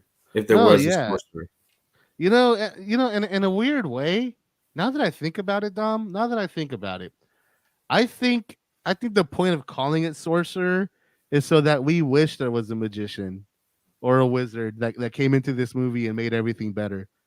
yeah, Maybe that's why he did it, man. Maybe he put that in there so that we would want that for these people, right? yeah, Like it's called sorcerer so that we have the expectation that eventually someone is going to come and save these people with their magic powers, but it doesn't happen, man. It doesn't yeah, fucking happen. And I think that's sort of the point, right? Is that like um well, maybe we'll get more into spoilers, but like uh yeah, I'll just quote Magnolia. The book may say we may say we're done with the past, but the book ain't done with us. mhm, yep. Yeah. Okay. So, do you want to move on to the next, or do you want to expand on that a little more? No, let's move on to the next one. I think Yeah. we covered that really well. Yeah. Oh yeah, yeah. Yeah. Go ahead. So the mission. Well, Um, not just well. actually, Before we get to the mission, we have the tryouts. oh yeah, yeah, that's right. Like a bunch of those village people, they all try out Yeah. um to drive the loaded dynamites. Mm-hmm. But actually, it's interesting. Before that, they when they find the dynamite, Yeah. there's this liquid that this guy puts his hand Oh in yeah. between the dynamites. Yeah. I know And I'm like, exactly what you're talking about. Yeah. and I was like, wait, what is that? And then like he goes off and he's like slowly walking away from the dynamite and he throws it on the ground and it like explodes. Like Explodes. it doesn't Yeah. explode, like it's just It like sparks. this It's like sparks. it's like throwing those little rocks, the little pop rocks. Yeah. Yeah, it sparks. And I was like, oh, okay. So I guess Show that's don't Hey, show don't tell, baby, straight up. yeah. And Yeah, so dude. yeah, just want to mention that. But yeah, that's the whole point why they're trying out so they can like figure out who's best to drive those trucks so the dynamite doesn't blow up. Yeah, and by the way, I love this sequence, right? Because let's break it down. Let's break it down. We had our first act, which was all chaotic. We had the sequence where we introduced to Hell on Earth, which is a town, right? And Mhm. then we get the heartbreaking scene where we see all the dead bodies. And then we cut to a series of montages that are just like the most like fuck yeah part of the movie, right? And the Yeah. first montage is we see all these characters do the driving, they're all trying and shit. And then we get a little break where we get told about the mission and who gets picked for it. And then the montage where they're like gotta put these like I love this part where like they're not given new equipment. They're not even giving good equipment. They're stuck in this fucking like yard full of busted ass trucks, and then they gotta MacGyver their fucking they gotta MacGyver new trucks out of all these busted ass old trucks, you know? Yeah. Yeah, Well, it's interesting like when they um I thought like they already have the trucks ready yeah, and then all of a sudden they're like, "Nope, here you go. These are trash trucks that are like they're already like messed up. They're yeah, already taken apart. No, let's put them.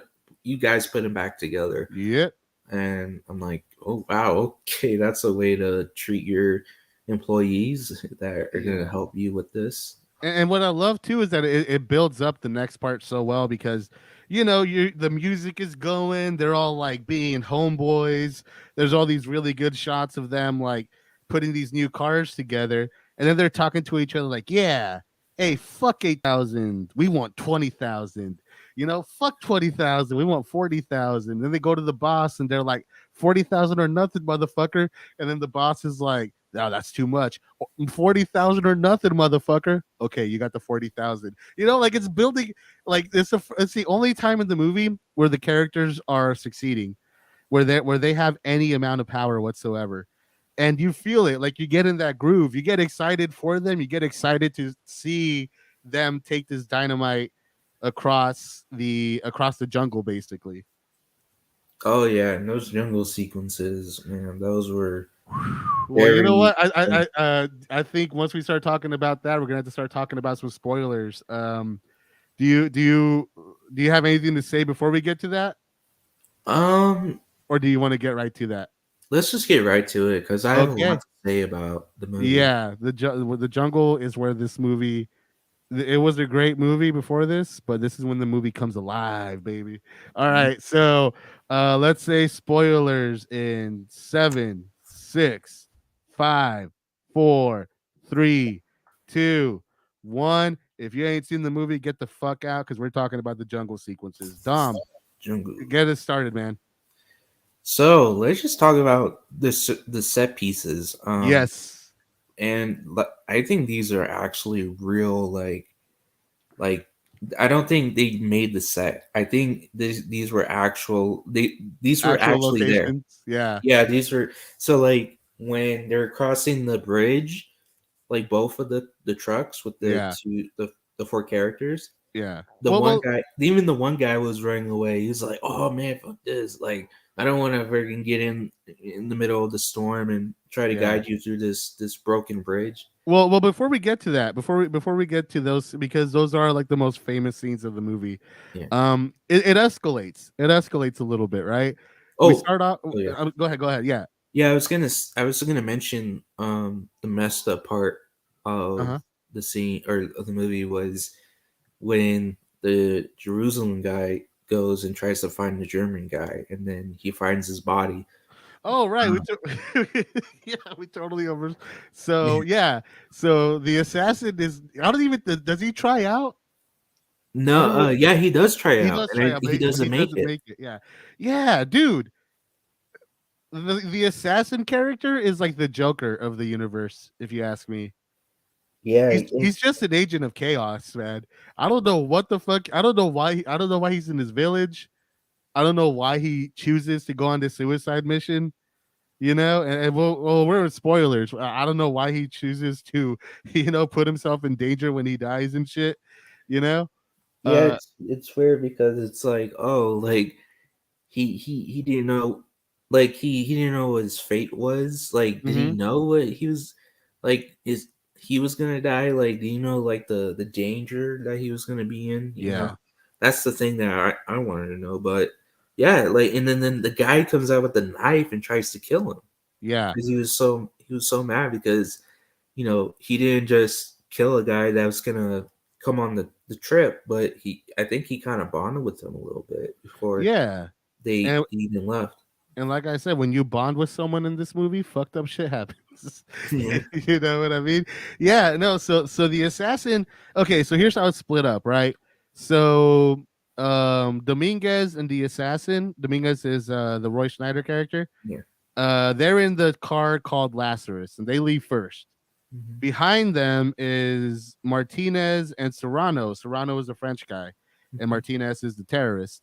And they're in Sorcerer. They're in the Sorcerer truck, right? And okay, so Dom, you know how you said there's no sorcerer in this movie? Yeah, I disagree.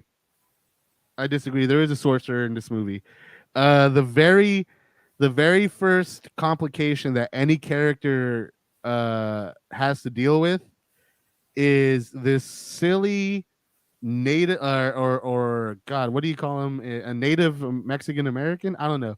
He's like he lives in the he's not a modern person, right? He's from like the old world, you Mhm. know. It's this big, strong, like old world figure, and what he's doing is that he's mocking our characters. He's fucking with them, and he's like laughing at them and Mhm. shit. And like to me, if there is a sorcerer, it's this guy. It's this guy laughing at the Lazarus. By the way, you know what Lazarus? You know who Lazarus is, right? Is that a person? Yeah, it's in the Bible. Mhm. Lazarus is someone who died and rose from the dead. Oh, okay. Yeah. So Lazarus, the truck that yeah, blah blah blah. Um, so the Lazarus truck is being mocked by the old world, right? By Yeah, somebody who knows how dangerous the jungle is, someone who experiences savagery on a daily fucking basis, and he's literally walking along these trucks, pointing and laughing at them for going on this fucking stupid thing to begin with. That to me is a sorcerer. Yeah, that's interesting because I remember, yeah, the guy was like mocking them and running in front of the truck and yeah, just dancing and I thought like, oh, that guy must be the sorcerer. Yeah. Maybe we're gonna get into the sorcery parts, but then he goes away and Uh-huh. then we get to those parts where Well, the first action sequences is kind of low stakes though. Right? It's a sorcerer truck with Martinez and Serrano. yeah. They come across this road. They got a letter from Dominguez and the assassin saying, "Hey, sorry we fucked up this bridge. Take this route instead." And they say, "Fuck that route." And they get in the fight about who's going to drive and who is going to guide. And we see the first, and it's so small. It's like this small little moment, right?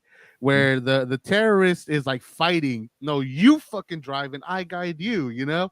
But Mm-hmm. eventually he goes and he drives, and they're driving this really tight, dangerous fucking corner.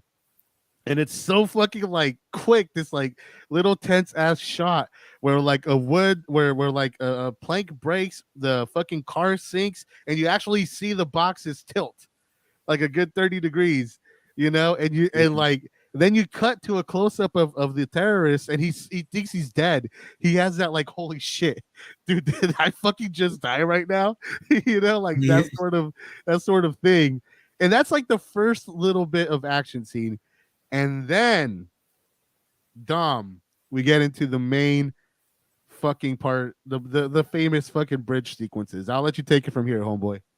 Okay, so first off, it's in one of the posters, Yeah, and second off, I gotta say the way that whole thing turned out was it's tense. yeah. Like going in, not knowing what's going on, it's really intense because you got the first one, the last or whatever the sorcerer I think truck. The first one is Lazarus. Okay, Yeah.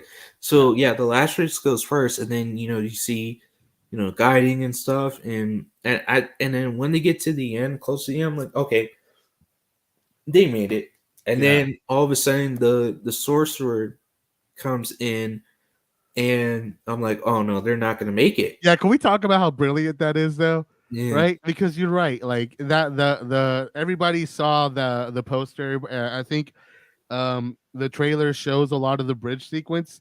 Mhm. So you see the Lazarus truck survive, and you're like, thank fucking God. You have like 2 seconds to be like, that was fucking close.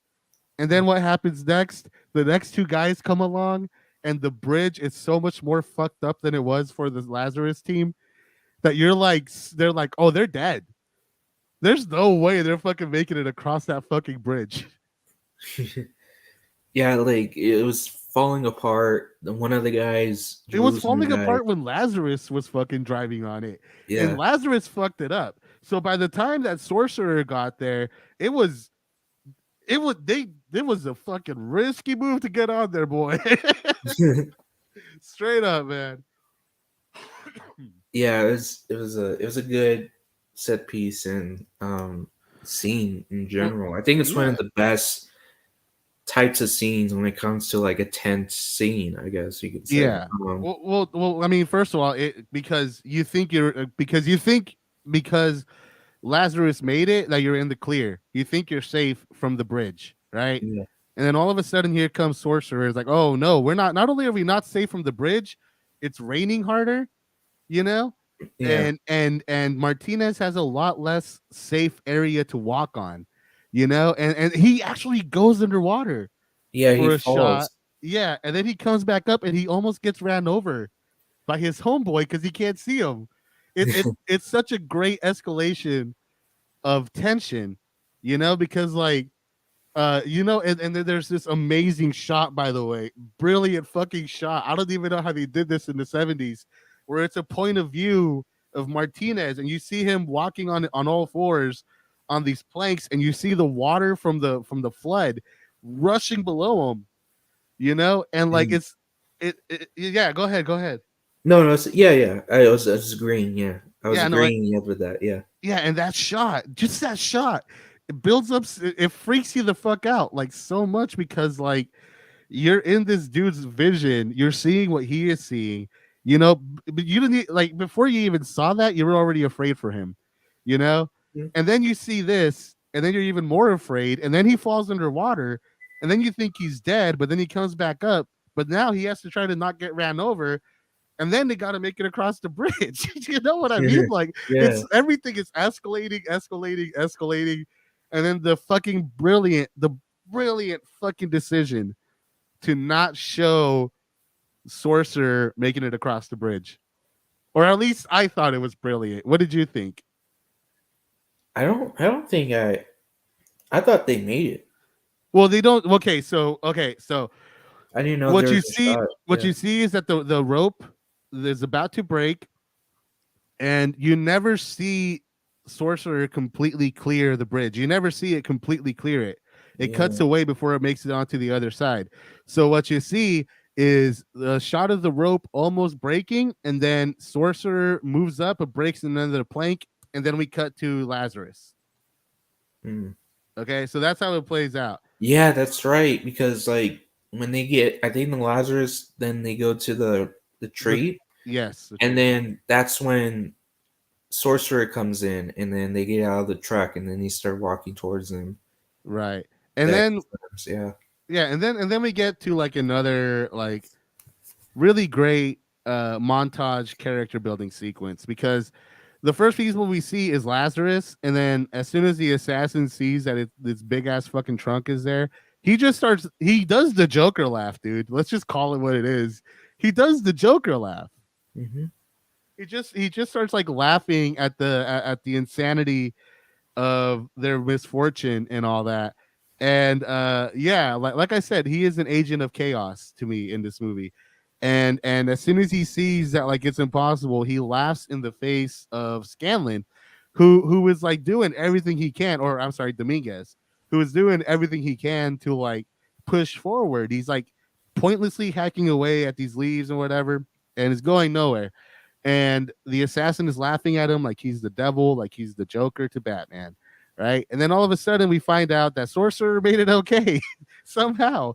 And what's crazy is that we don't even know if the car made it first. We see the characters, right, for a Hmm. long time before we ever see the Sorcerer truck. Yeah, that's true. And yeah, they come in and they're okay, they're fine. And yeah, we don't see the Sorcerer truck, so we don't know if it's That's sunken or whatever.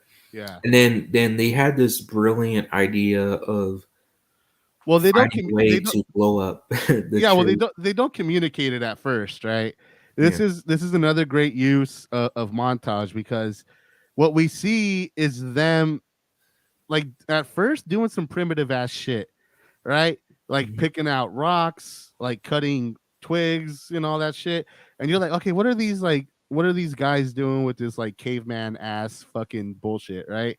They're literally like being like, no, that rock too big, no, that rock too small, like shit like Yeah. that. And then all of a sudden, and then slowly you slowly start to understand what they're doing, right? Which Yeah. is they're building a time trap where they're using dirt as a timer to let a rock fall onto a bunch of the bombs they're carrying so that it blows the trees up. Yeah. And but you don't know that until you see it all come together. Right. But like once you see him poke the fucking bag full of dirt, you're like, oh, or at least it was for me. When did you understand what was going on? I understood when, yeah, the guy poked it. Uh It huh. was like it was he poked it. It was going, all the stuff or all the sand was coming out, and then it shows the rock, on the other side, Yeah. ready to fall, and then I see the dynamite underneath. I'm like, oh, okay, that makes sense. Okay, I see what they're doing. Yeah, they're Yeah. trying to. That's how they're gonna blow it up. And then Well, I didn't know they were gonna blow it up. I yeah, thought they were gonna somehow move yeah. it away. That's what it seemed like they were doing. It seemed like they were setting up a system of like pulleys and stuff like that. And then all of a sudden you see them take out the explosive and poke a hole in it, and you're like, "Oh, you clever motherfuckers." And by the way, who comes up with this idea? Jerusalem, I The think. guy who blew up all the people at the beginning. Yeah, The guy who likes to blow people up. yeah, that's You true. know what I mean? Like, of course, like we didn't even notice it, but like the movie sets it up right at the very beginning. Right at the very beginning, this guy likes to blow people up, likes to blow shit up. You know? Yeah, yeah, and yeah, that's makes sense that he was the one to do it. Exactly. So, and I think most of the characters they had different roles to play because the French guy didn't he have something to do like, or was it Well, just the French guy was just cool, calm, and collected. That was like his whole thing, yeah, you yeah, know. And then the assassin was just sort of a mystery character. yeah, yeah. And by the way, can we just talk about after that like they all of a sudden tire went out and Yeah. then they blow up because they fall up And by and the it was way, so it just huh. go ahead, go ahead. No, I was just saying that it was so unexpected. Uh huh.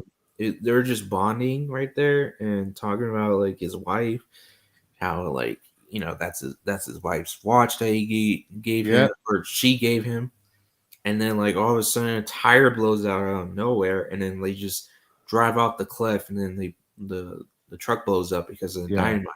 And I'm look like, what freaking what? yeah, and look what freaking did. Look what freaking Friedkin did. Look what freaking did with not just expectations, but like the rhythm, using the rhythm of a story against the audience, right? Yeah, So we had two back-to-back tense scenes, right?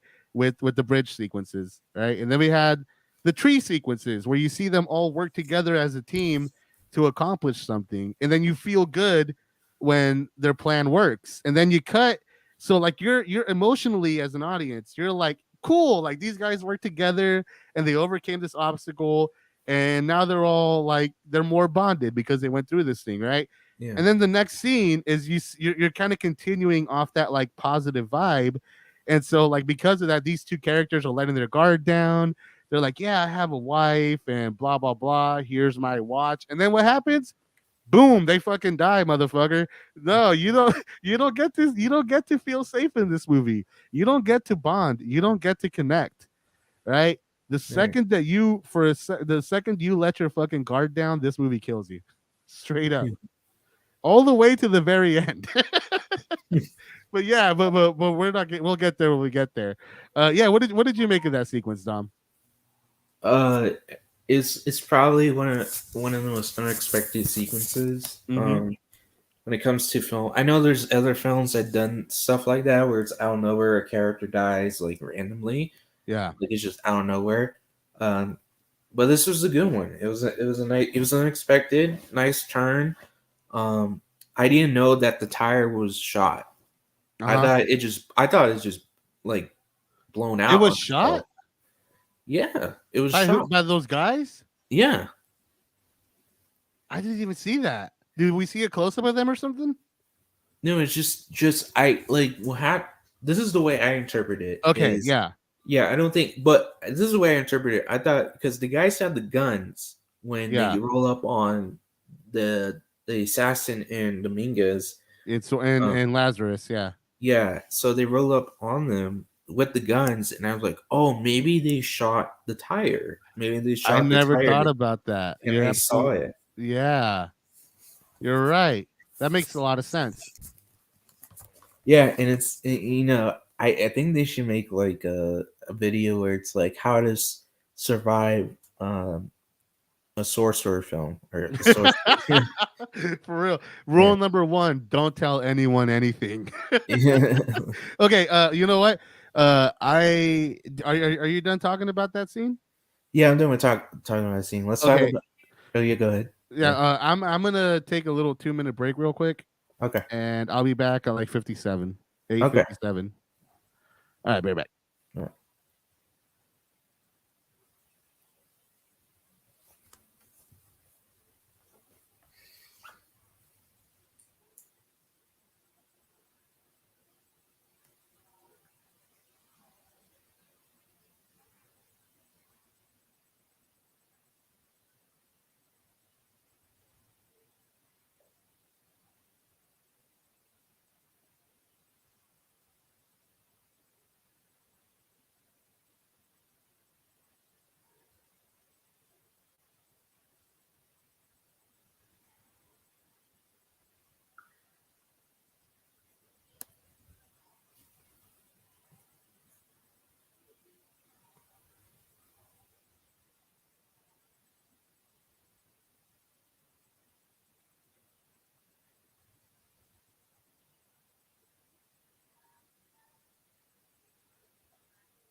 Hey, Dom, you there?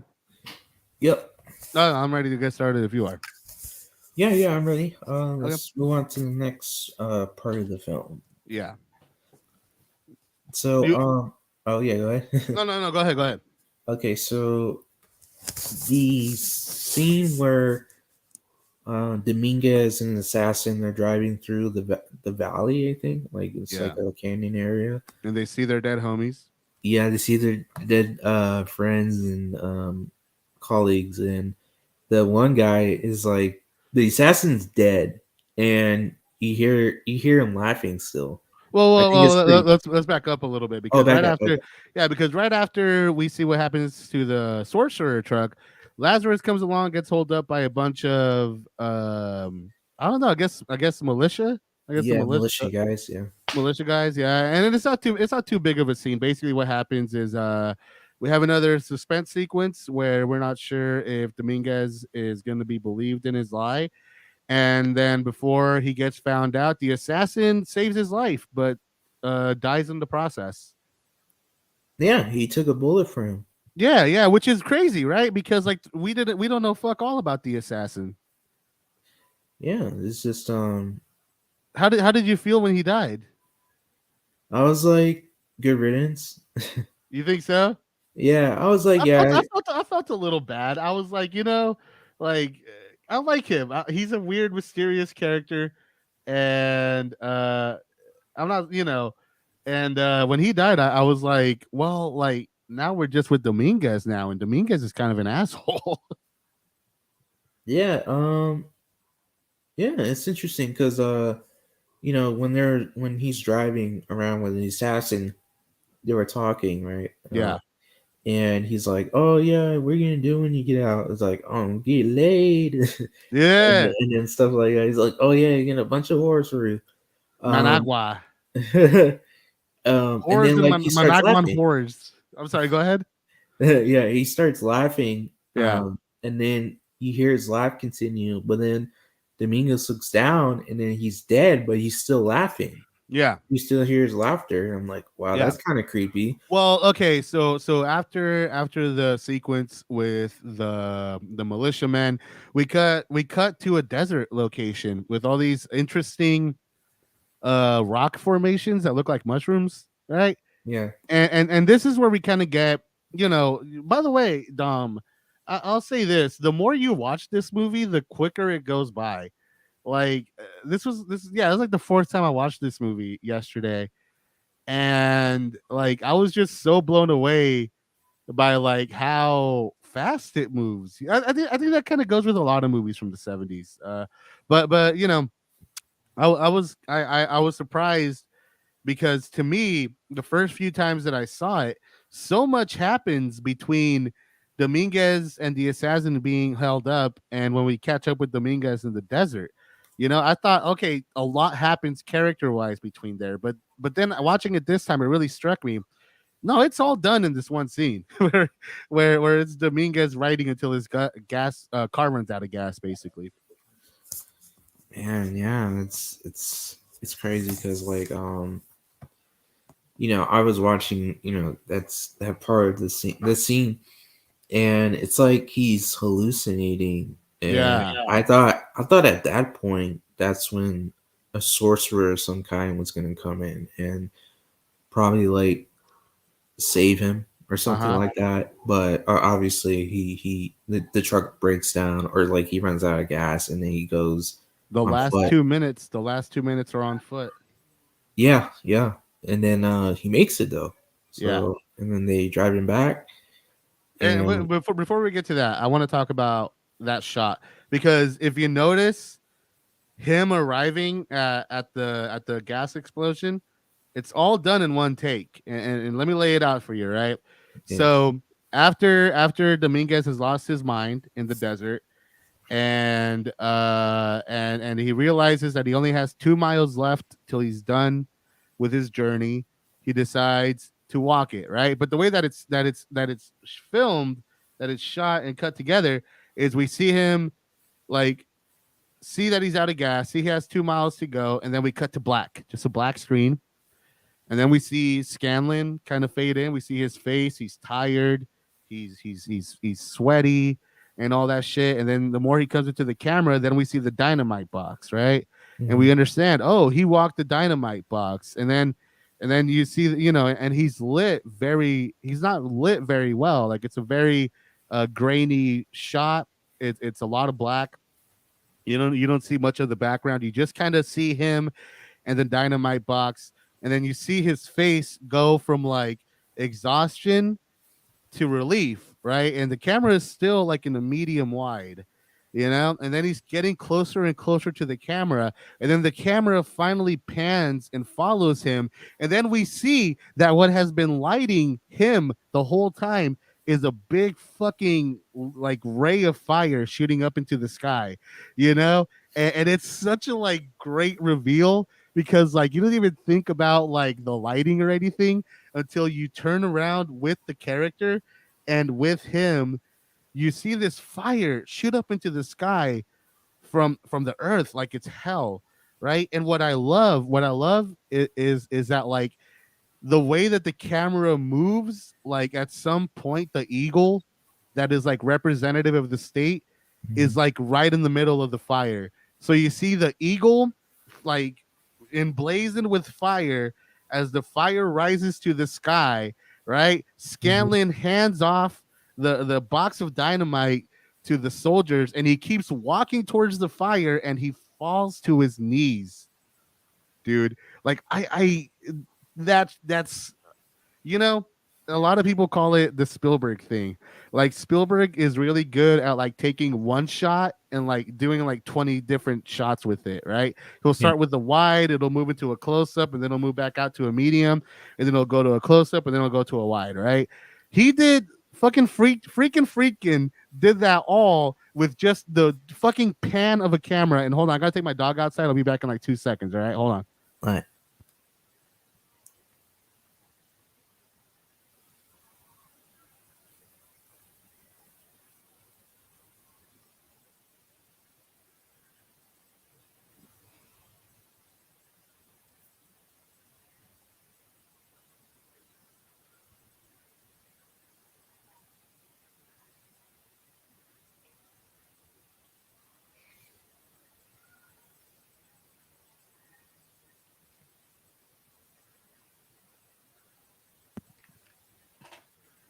Okay, all right, I'm back. Sorry, I got hella cramps. Yeah. So what did you think about that shot specifically? It's a nice shot because they use a form of lighting Uh huh. that is in the story or like Yeah. in the world. Uh huh. It's like they use the lit. It's diegetic. Yeah, That's what yeah, it's called. When it's in the world, it's called diegetic. When it's yeah, outside the world, it's non-diegetic. yeah. And I thought, yeah, it's brilliant the way that he shot it, and Yeah. the him going down his knees. It's kind of emotional. Like it's like, Oh oh, yeah. this guy's been through a lot to get to where he is, and Exactly. And he's he, finally there. yeah, But yeah, what I love about that sort of symbolism, right, is that like this should be a happy moment for the guy.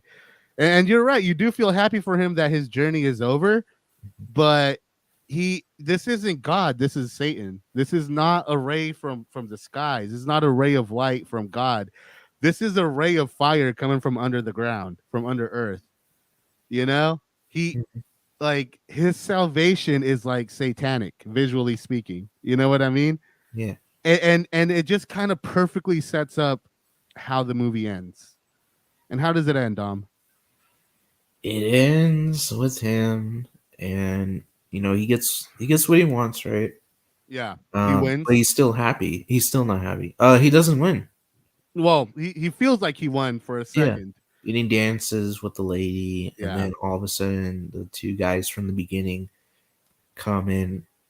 They get out of the car and they look at the bar, and then they just walk in, and then that's it. There's no yeah. there's no like gunshot. There's no like screaming or whatever. It's just a shot where they just walk in, and then it's quiet, and then The movie roll ends. credits. Yeah. Yeah. What did you think? What did you make of that, man? What did you think of the ending of it? It's very like it's like, oh, what happened? Is he gonna die? Is he like what do you what's it's like a guessing game, you Uh know? huh. It's like what happened to him, you know? Right. You just but yeah, it finally caught up to him, I guess. Like um what he did, Right. they found him. And it's crazy. It's like, oh my god, they found him. But by the way, it's like the guy was like, I don't care how much money it costs, or how much like time the head boss of the mafia or Yeah. whatever. He said it doesn't care how much money it costs and all that stuff. And he's like, as long Catch as I the get him, fucker. Yeah. yeah, as long as I get this motherfucker, that's all I Yeah. care about. And then, he'll and it's the way it seems is like he'll go like as far as he can, like to a different country to find him. You know, Yeah. that's how Yeah. much he Definitely. cares about finding him, and he finally found him. Yeah, no, I agree. I think the symbolism of Dominguez, aka Scanlon, um, kind of like falling to his knees towards the fire, right? Is that it's his salvation. His salvation isn't getting away with this. His salvation is paying for his crimes, Yeah, which is like, and the proof of it, how I can prove it is that after we go through this whole fucking journey with Scanlan slash Dominguez, after going through this, living in this filthy village, going through this dangerous fucking route, with him walking the last 2 miles through this hot desert, winding up in front of this fire from the earth. The very next cut is him in a clean white suit, spotless. hmm You know what I mean? And to me, I think Scanlon knew he was fucked. And you knew when he knew he was fucked? When he got the letter. Remember the French guy gave the letter to the oil dude, the oil boss or whatever, yeah, to mail out? Well, the oil boss gives it back to Scanlon at the end, yeah, right? And to me, that was when Scanlon knew he was fucked. Because if you watch it, his demeanor changes completely. Okay, because the first things first, right? They recommend him going to Managua. You know what I mean? And yeah, he's like, "Oh, I ain't going to no fucking Managua." Why? Because that's where the memory of his assassin, his partner, was. You know hmm what I mean? Then we get to see him getting the letter that Serrano meant to send to his wife, that now he has to send. And all of a sudden he's reminded of Serrano. The past is coming back to him. And I think these two things, like, let's face it, he survived. He won. He yeah, got away scot clean. In his head, I think he's like, dude, I just need to get my money, drink this beer with this asshole, and I'm out. You know what I mean?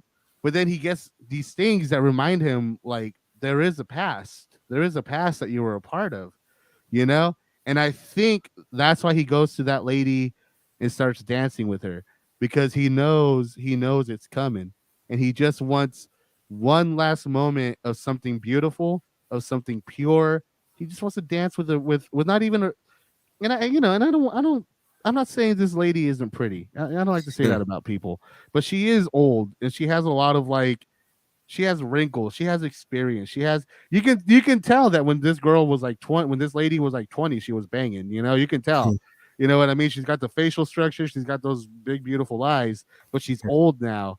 And it's kind of funny, like, if you actually watch that scene, the entire time they're having that conversation, like, she is in the background, but like there is lighting on her that makes her stand out, and she is on her knees scrubbing the ground, right? Mhm. Scrubbing the ground. Scanlon goes up to her and gives her a hug, and starts or starts dancing with her. And to me, like, it's so fucked. It's tragic, because you know that she died with him, yeah, right? yeah. Because the mafia doesn't care Because the who mafia gets don't in the give a way. fuck. Exactly. Because like you can be like in bed with somebody and like they'll just like shoot. They'll shoot at you, but they don't care if a bullet like hits your loved one or whatever. if they get Exactly. in the way somehow. Yeah. Yeah, and to me, like that's really powerful shit to me, man. That's some real powerful shit to me because because like to me, like this is a movie. By the way, this is a great fucking action movie. It's a great thriller, but it also is just like thematically like such a deep and rich movie. It's an exploration of guilt, of trying to move on from the past and from the past not letting you. And that to me, that's what this movie's ultimately about, man. You know, it's and it kind of goes all ways, right? It's these three characters who did bad things, you know, and they try to move on as if everything is okay. And the world says, no, motherfucker, you did a bad thing. You gotta pay. And if you look at it, right, the oil company comes into this country, ruins this whole fucking town. You know what I mean? Mm-hmm. And then like they keep doing all these. They keep trying to use their money to pay people to do what they want. To like they use their money to like forward them, but they can't get away from the fact that they did bad things to the people of this town, and the people of this town are always going to catch up with that. Just like Scanlan is always going to have his past caught up with him. Mm-hmm.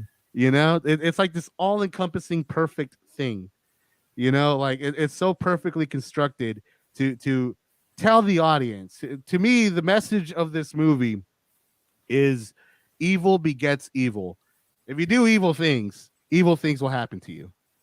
You Yeah. know, and and the thing is, in a world where we allow evil things to happen, we're all complicit in that evil. Mm-hmm. You know what I mean? And we all get what's coming by allowing evil things to happen. That to me is the message of this movie. What did you get out of this?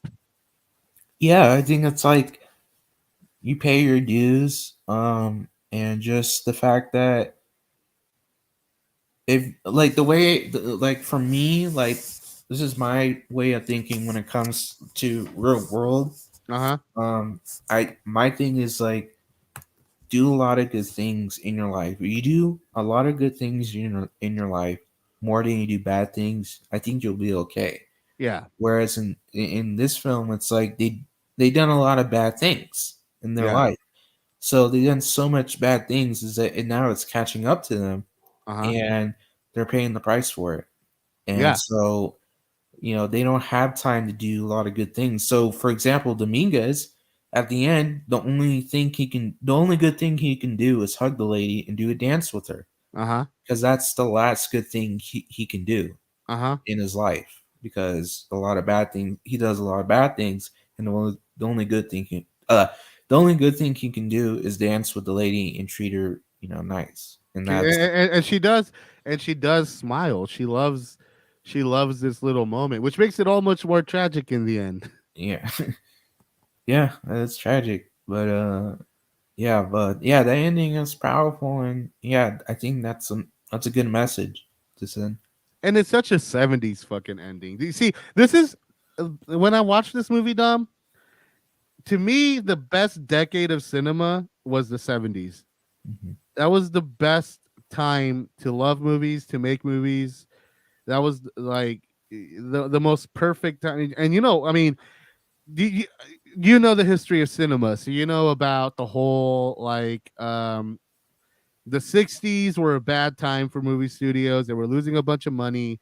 They kept trying all these things and nothing worked. And then Easy Rider came out, which was like this low budget movie where the budget was so low they didn't even give a fuck what the director did, Peter Fonda did, and he delivered this movie that was super successful. And then the 70s were amazing because that was the only time in American history, or at least so far, where the audiences of the time wanted everything the directors wanted to give them.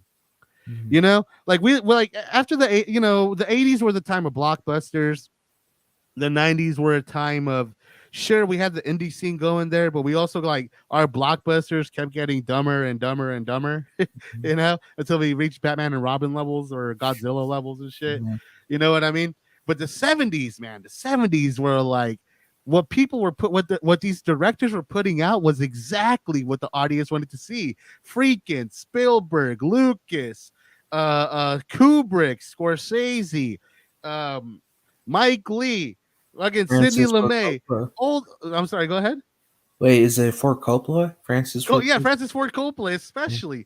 All so like the greatest directors of all time almost all had their best movies in the 70s because that was the only time where people wanted to see directors doing their fucking best fucking work. Yeah. You know, a lot of people. I feel like people who love movies, or maybe it's just me. I fucking hate the 80s. Fuck the 80s. The 80s were the worst fucking things that ever happened to cinema. You know what? Because here's what happened, dude. Here's what happened. The early 70s, Easy Rider came out. All these like low budget movies that directors wanted to make their way and were so cheap that the studio didn't care were beloved by its audiences throughout the 70s. But what happened was these directors started doing more and more cocaine, started drinking more and more, started sleeping with their fucking co-stars more and more, and their movies got crazier because they were so fucking caught up in this lifestyle, you know? Like the further the 70s got along, the worse the movies got because everybody started to buy into their own hype. Everybody got Yeah. too caught up in that party life and all that shit.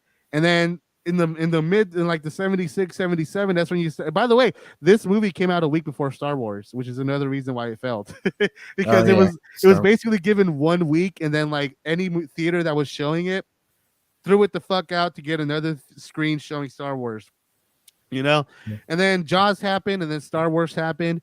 And these are like crowd pleasing action movies and shit that were like super like formulaic, but people liked them because the stories were fun and not challenging. And then that's how you got the 80s. Everybody was just trying to repeat Jaws and Star Yeah, Wars, yeah, you know? it's in the 80s, like especially in the early 80s, like the whole slasher thing came up. Yeah. And a That bunch was of because you're taking an example from like real great horror that was done in the 70s with Carpenter, Craven, Romero, you know, all these guys who elevated the genre. But then Carpenter makes Halloween, you know, yeah. and it becomes a big hit. It's the same fucking story. It becomes a big hit, and all the studios are like, "Hey, if we just make more Halloweens, you know." And then everybody Yeah, made a Halloween, and but that's how you got the slasher craze. yeah, it's like the studios were like, "Hey, listen, like let's throw in $70,000 budget into Yeah, this little movie and have a killer and wearing a costume, mask, and they're killing a bunch of and people, and killing victims." titties and sex and drugs and partying and yeah, there you go. You're good. Yeah. Friday 13th, perfect example. Yep. Even the director said that he ripped off Halloween. Mm-hmm. So, you Oh, know, that was a blatant rip off, man. Well, yeah, because below Hollywood, right? Below the Hollywood auteur director driven movies, there were all these B movies and all these B movie directors who were just kind of making what they could with the budget they had, making all these like cheap horror movies. And then what happened was the guys making these cheap B movies saw what the guys making the big movies were doing. They were like, hey, we can actually afford to do that with Halloween. So all these guys who didn't give a fuck about movies and just wanted to turn a profit, they were like, oh, we just need to do this, right? And I am, slasher movies are a genre, and just like any genre, there's trash and there's real art made with it, you know. But at least like the initial fucking run of it was just like everybody trying to copy a fucking Halloween. yeah. And it's funny because that director ended up not doing a bunch of other genres. Uh huh. He got shoved away because because it was like the movie was such a success, and he thought like they thought like, oh, he's gonna get hired to direct a bunch of comedies Yeah. or dramas, whatever. But that didn't happen. They wanted him to keep making Friday the 13th, Mm-hmm. and so because that's where the money was at. Yeah. It was like that's how they were making the profit. Paramount, they never liked Friday the 13th. Well, yeah, they were ashamed of it. They were embarrassed Yeah, of it. Yeah. but they did it But it because made so they much made money. profit. Yeah, Yeah. So, but Yeah, yeah, that's a good point to make about how the '70s were. It was like the golden age for the golden filmmaking age, man. films. Yeah, Yeah, you know, the '90s were great. I say like '94 to like 2008 were like the '70s part two, but like not as fucking good, you hmm know. But yeah, man, you know, we're in the '80s again. We're in superhero movies and comic. You know, I like the Batman, but I'm fucking over it, dude. yeah. It's crazy, right? Like Yeah, everyone wants to go retro. yeah, and you know, I hope someday we go back to the '70s, man. You know, I hope we get there someday. But that's just me. I'm an old fucking man. Yeah, it's I like the older films, because those were the best. Now it's just like everyone's just and I'm not saying that like people are going out to set a bad movie, Yeah, I think nobody ever sets out to make a bad movie. yeah, Like, they you just know, do the best they can to make a movie that they feel like telling, they want and to you tell a know, story. So, and you know, you've made movies, I've made movies. Even at our level, at our low level, we run across unpredictable problems that completely make us change the way we need to think about our movies, the way we shoot them. And I mean that just happens between you and me, dude, with like our friends and our cameras and lights and microphones. Like the people making like $300 million movies are going through the same thing, which is crazy to think about, right? yeah. Yeah, Like it's every no, go ahead. yeah, no, I agree. It's like like doesn't matter what level of budget you are. You can be micro budget, you can be low budget, you can be A big budget. blockbuster, yeah. Yeah, it's like everyone runs into the same problems because it's filmmaking and It's a you're team. going It's a team project. right. It's a team project, man. And you know that's why me personally, when I make a movie, I try to keep my cast small, my locations minimal, and my budget low. Yeah, Because like I could barely handle a lot of this shit with my level. You know what I mean? So I gotta try to keep that shit controlled, man. But yeah, by the way, do you want to start wrapping up the episode or? yeah. Let's wrap it up. All right, yeah, go ahead and plug your movies, homeboy. All right. So the movie we're gonna watch next week, right? Uh-huh. Um, it's gonna be The Howling. Okay. Yeah, it's What is it on Shutter? do you have Amazon Prime? Oh yeah, I have Amazon Prime. I'll watch it on there. Yeah, it's on there. Yeah. The Howling. Okay. Yeah. And the top three list for next week, we'll be sharing our top three overrated directors. Yep. Overrated directors. That sounds good. Yeah. Um, I know a list top three that come in mind. Uh-huh. So this should be good. Yeah. Yeah, and you can go to Pop Counterculture on YouTube to see the last couple videos I made, along with my last short film, Unaired Pilot. It's a mockumentary, a fake documentary about a public access TV show host who comes across a really fucked up couple, and it's a ride. It's a ride. If you like movies that are unpredictable, watch my movie Unaired Pilot. I think you'll like it. And if you do like it, either go to the playlist called The Old Works on the same channel or look up my name, Eduardo Romero, on YouTube to see my other works. Yeah, and also, do you have Spotify? You want to shout out your Oh Spotify? yeah. I'm sorry. Yeah. So next week we'll be premiering our theme song, where I'll be using a little bit of the music I made from my last EP called Stray Party Animals, which is available on Spotify. My stage name is Ed Y Los Guardos. If you're Mexican, you know. If you're not, ask a Mexican. And yeah, enjoy my music. My voice is awful. I hope you like it anyways. Yeah, that sounds great. I'm glad you plugged that in. You got yeah, YouTube channel. One of the trailers is already up on there for Yep. the short film we made together. Water under the bridge. Yeah. Yeah, that short film we shot. I'm still editing it right now. I'm trying to make Uh-huh. it as clean as possible so Hell we yeah, can get it boy. out there. And Hey man, if I get Premiere Pro again, I'll be happy to just fucking finish it up, but I can't guarantee that anytime soon. Yeah, no, I understand. Like I get Yeah, it. Some things come up, so yeah, yeah, like I said, I'm trying my best to edit it and put it out there and get it as the best as possible. hell yeah. Yeah, so yeah, that's cool. Uh, Yep, all right, everyone. Thank you very much for joining us on this episode of the St. Clair and Romero Show. We'll be back next week. yep, and we'll be back next week. Take And care. take care. We'll see you all next week. Bye bye. Hell yeah.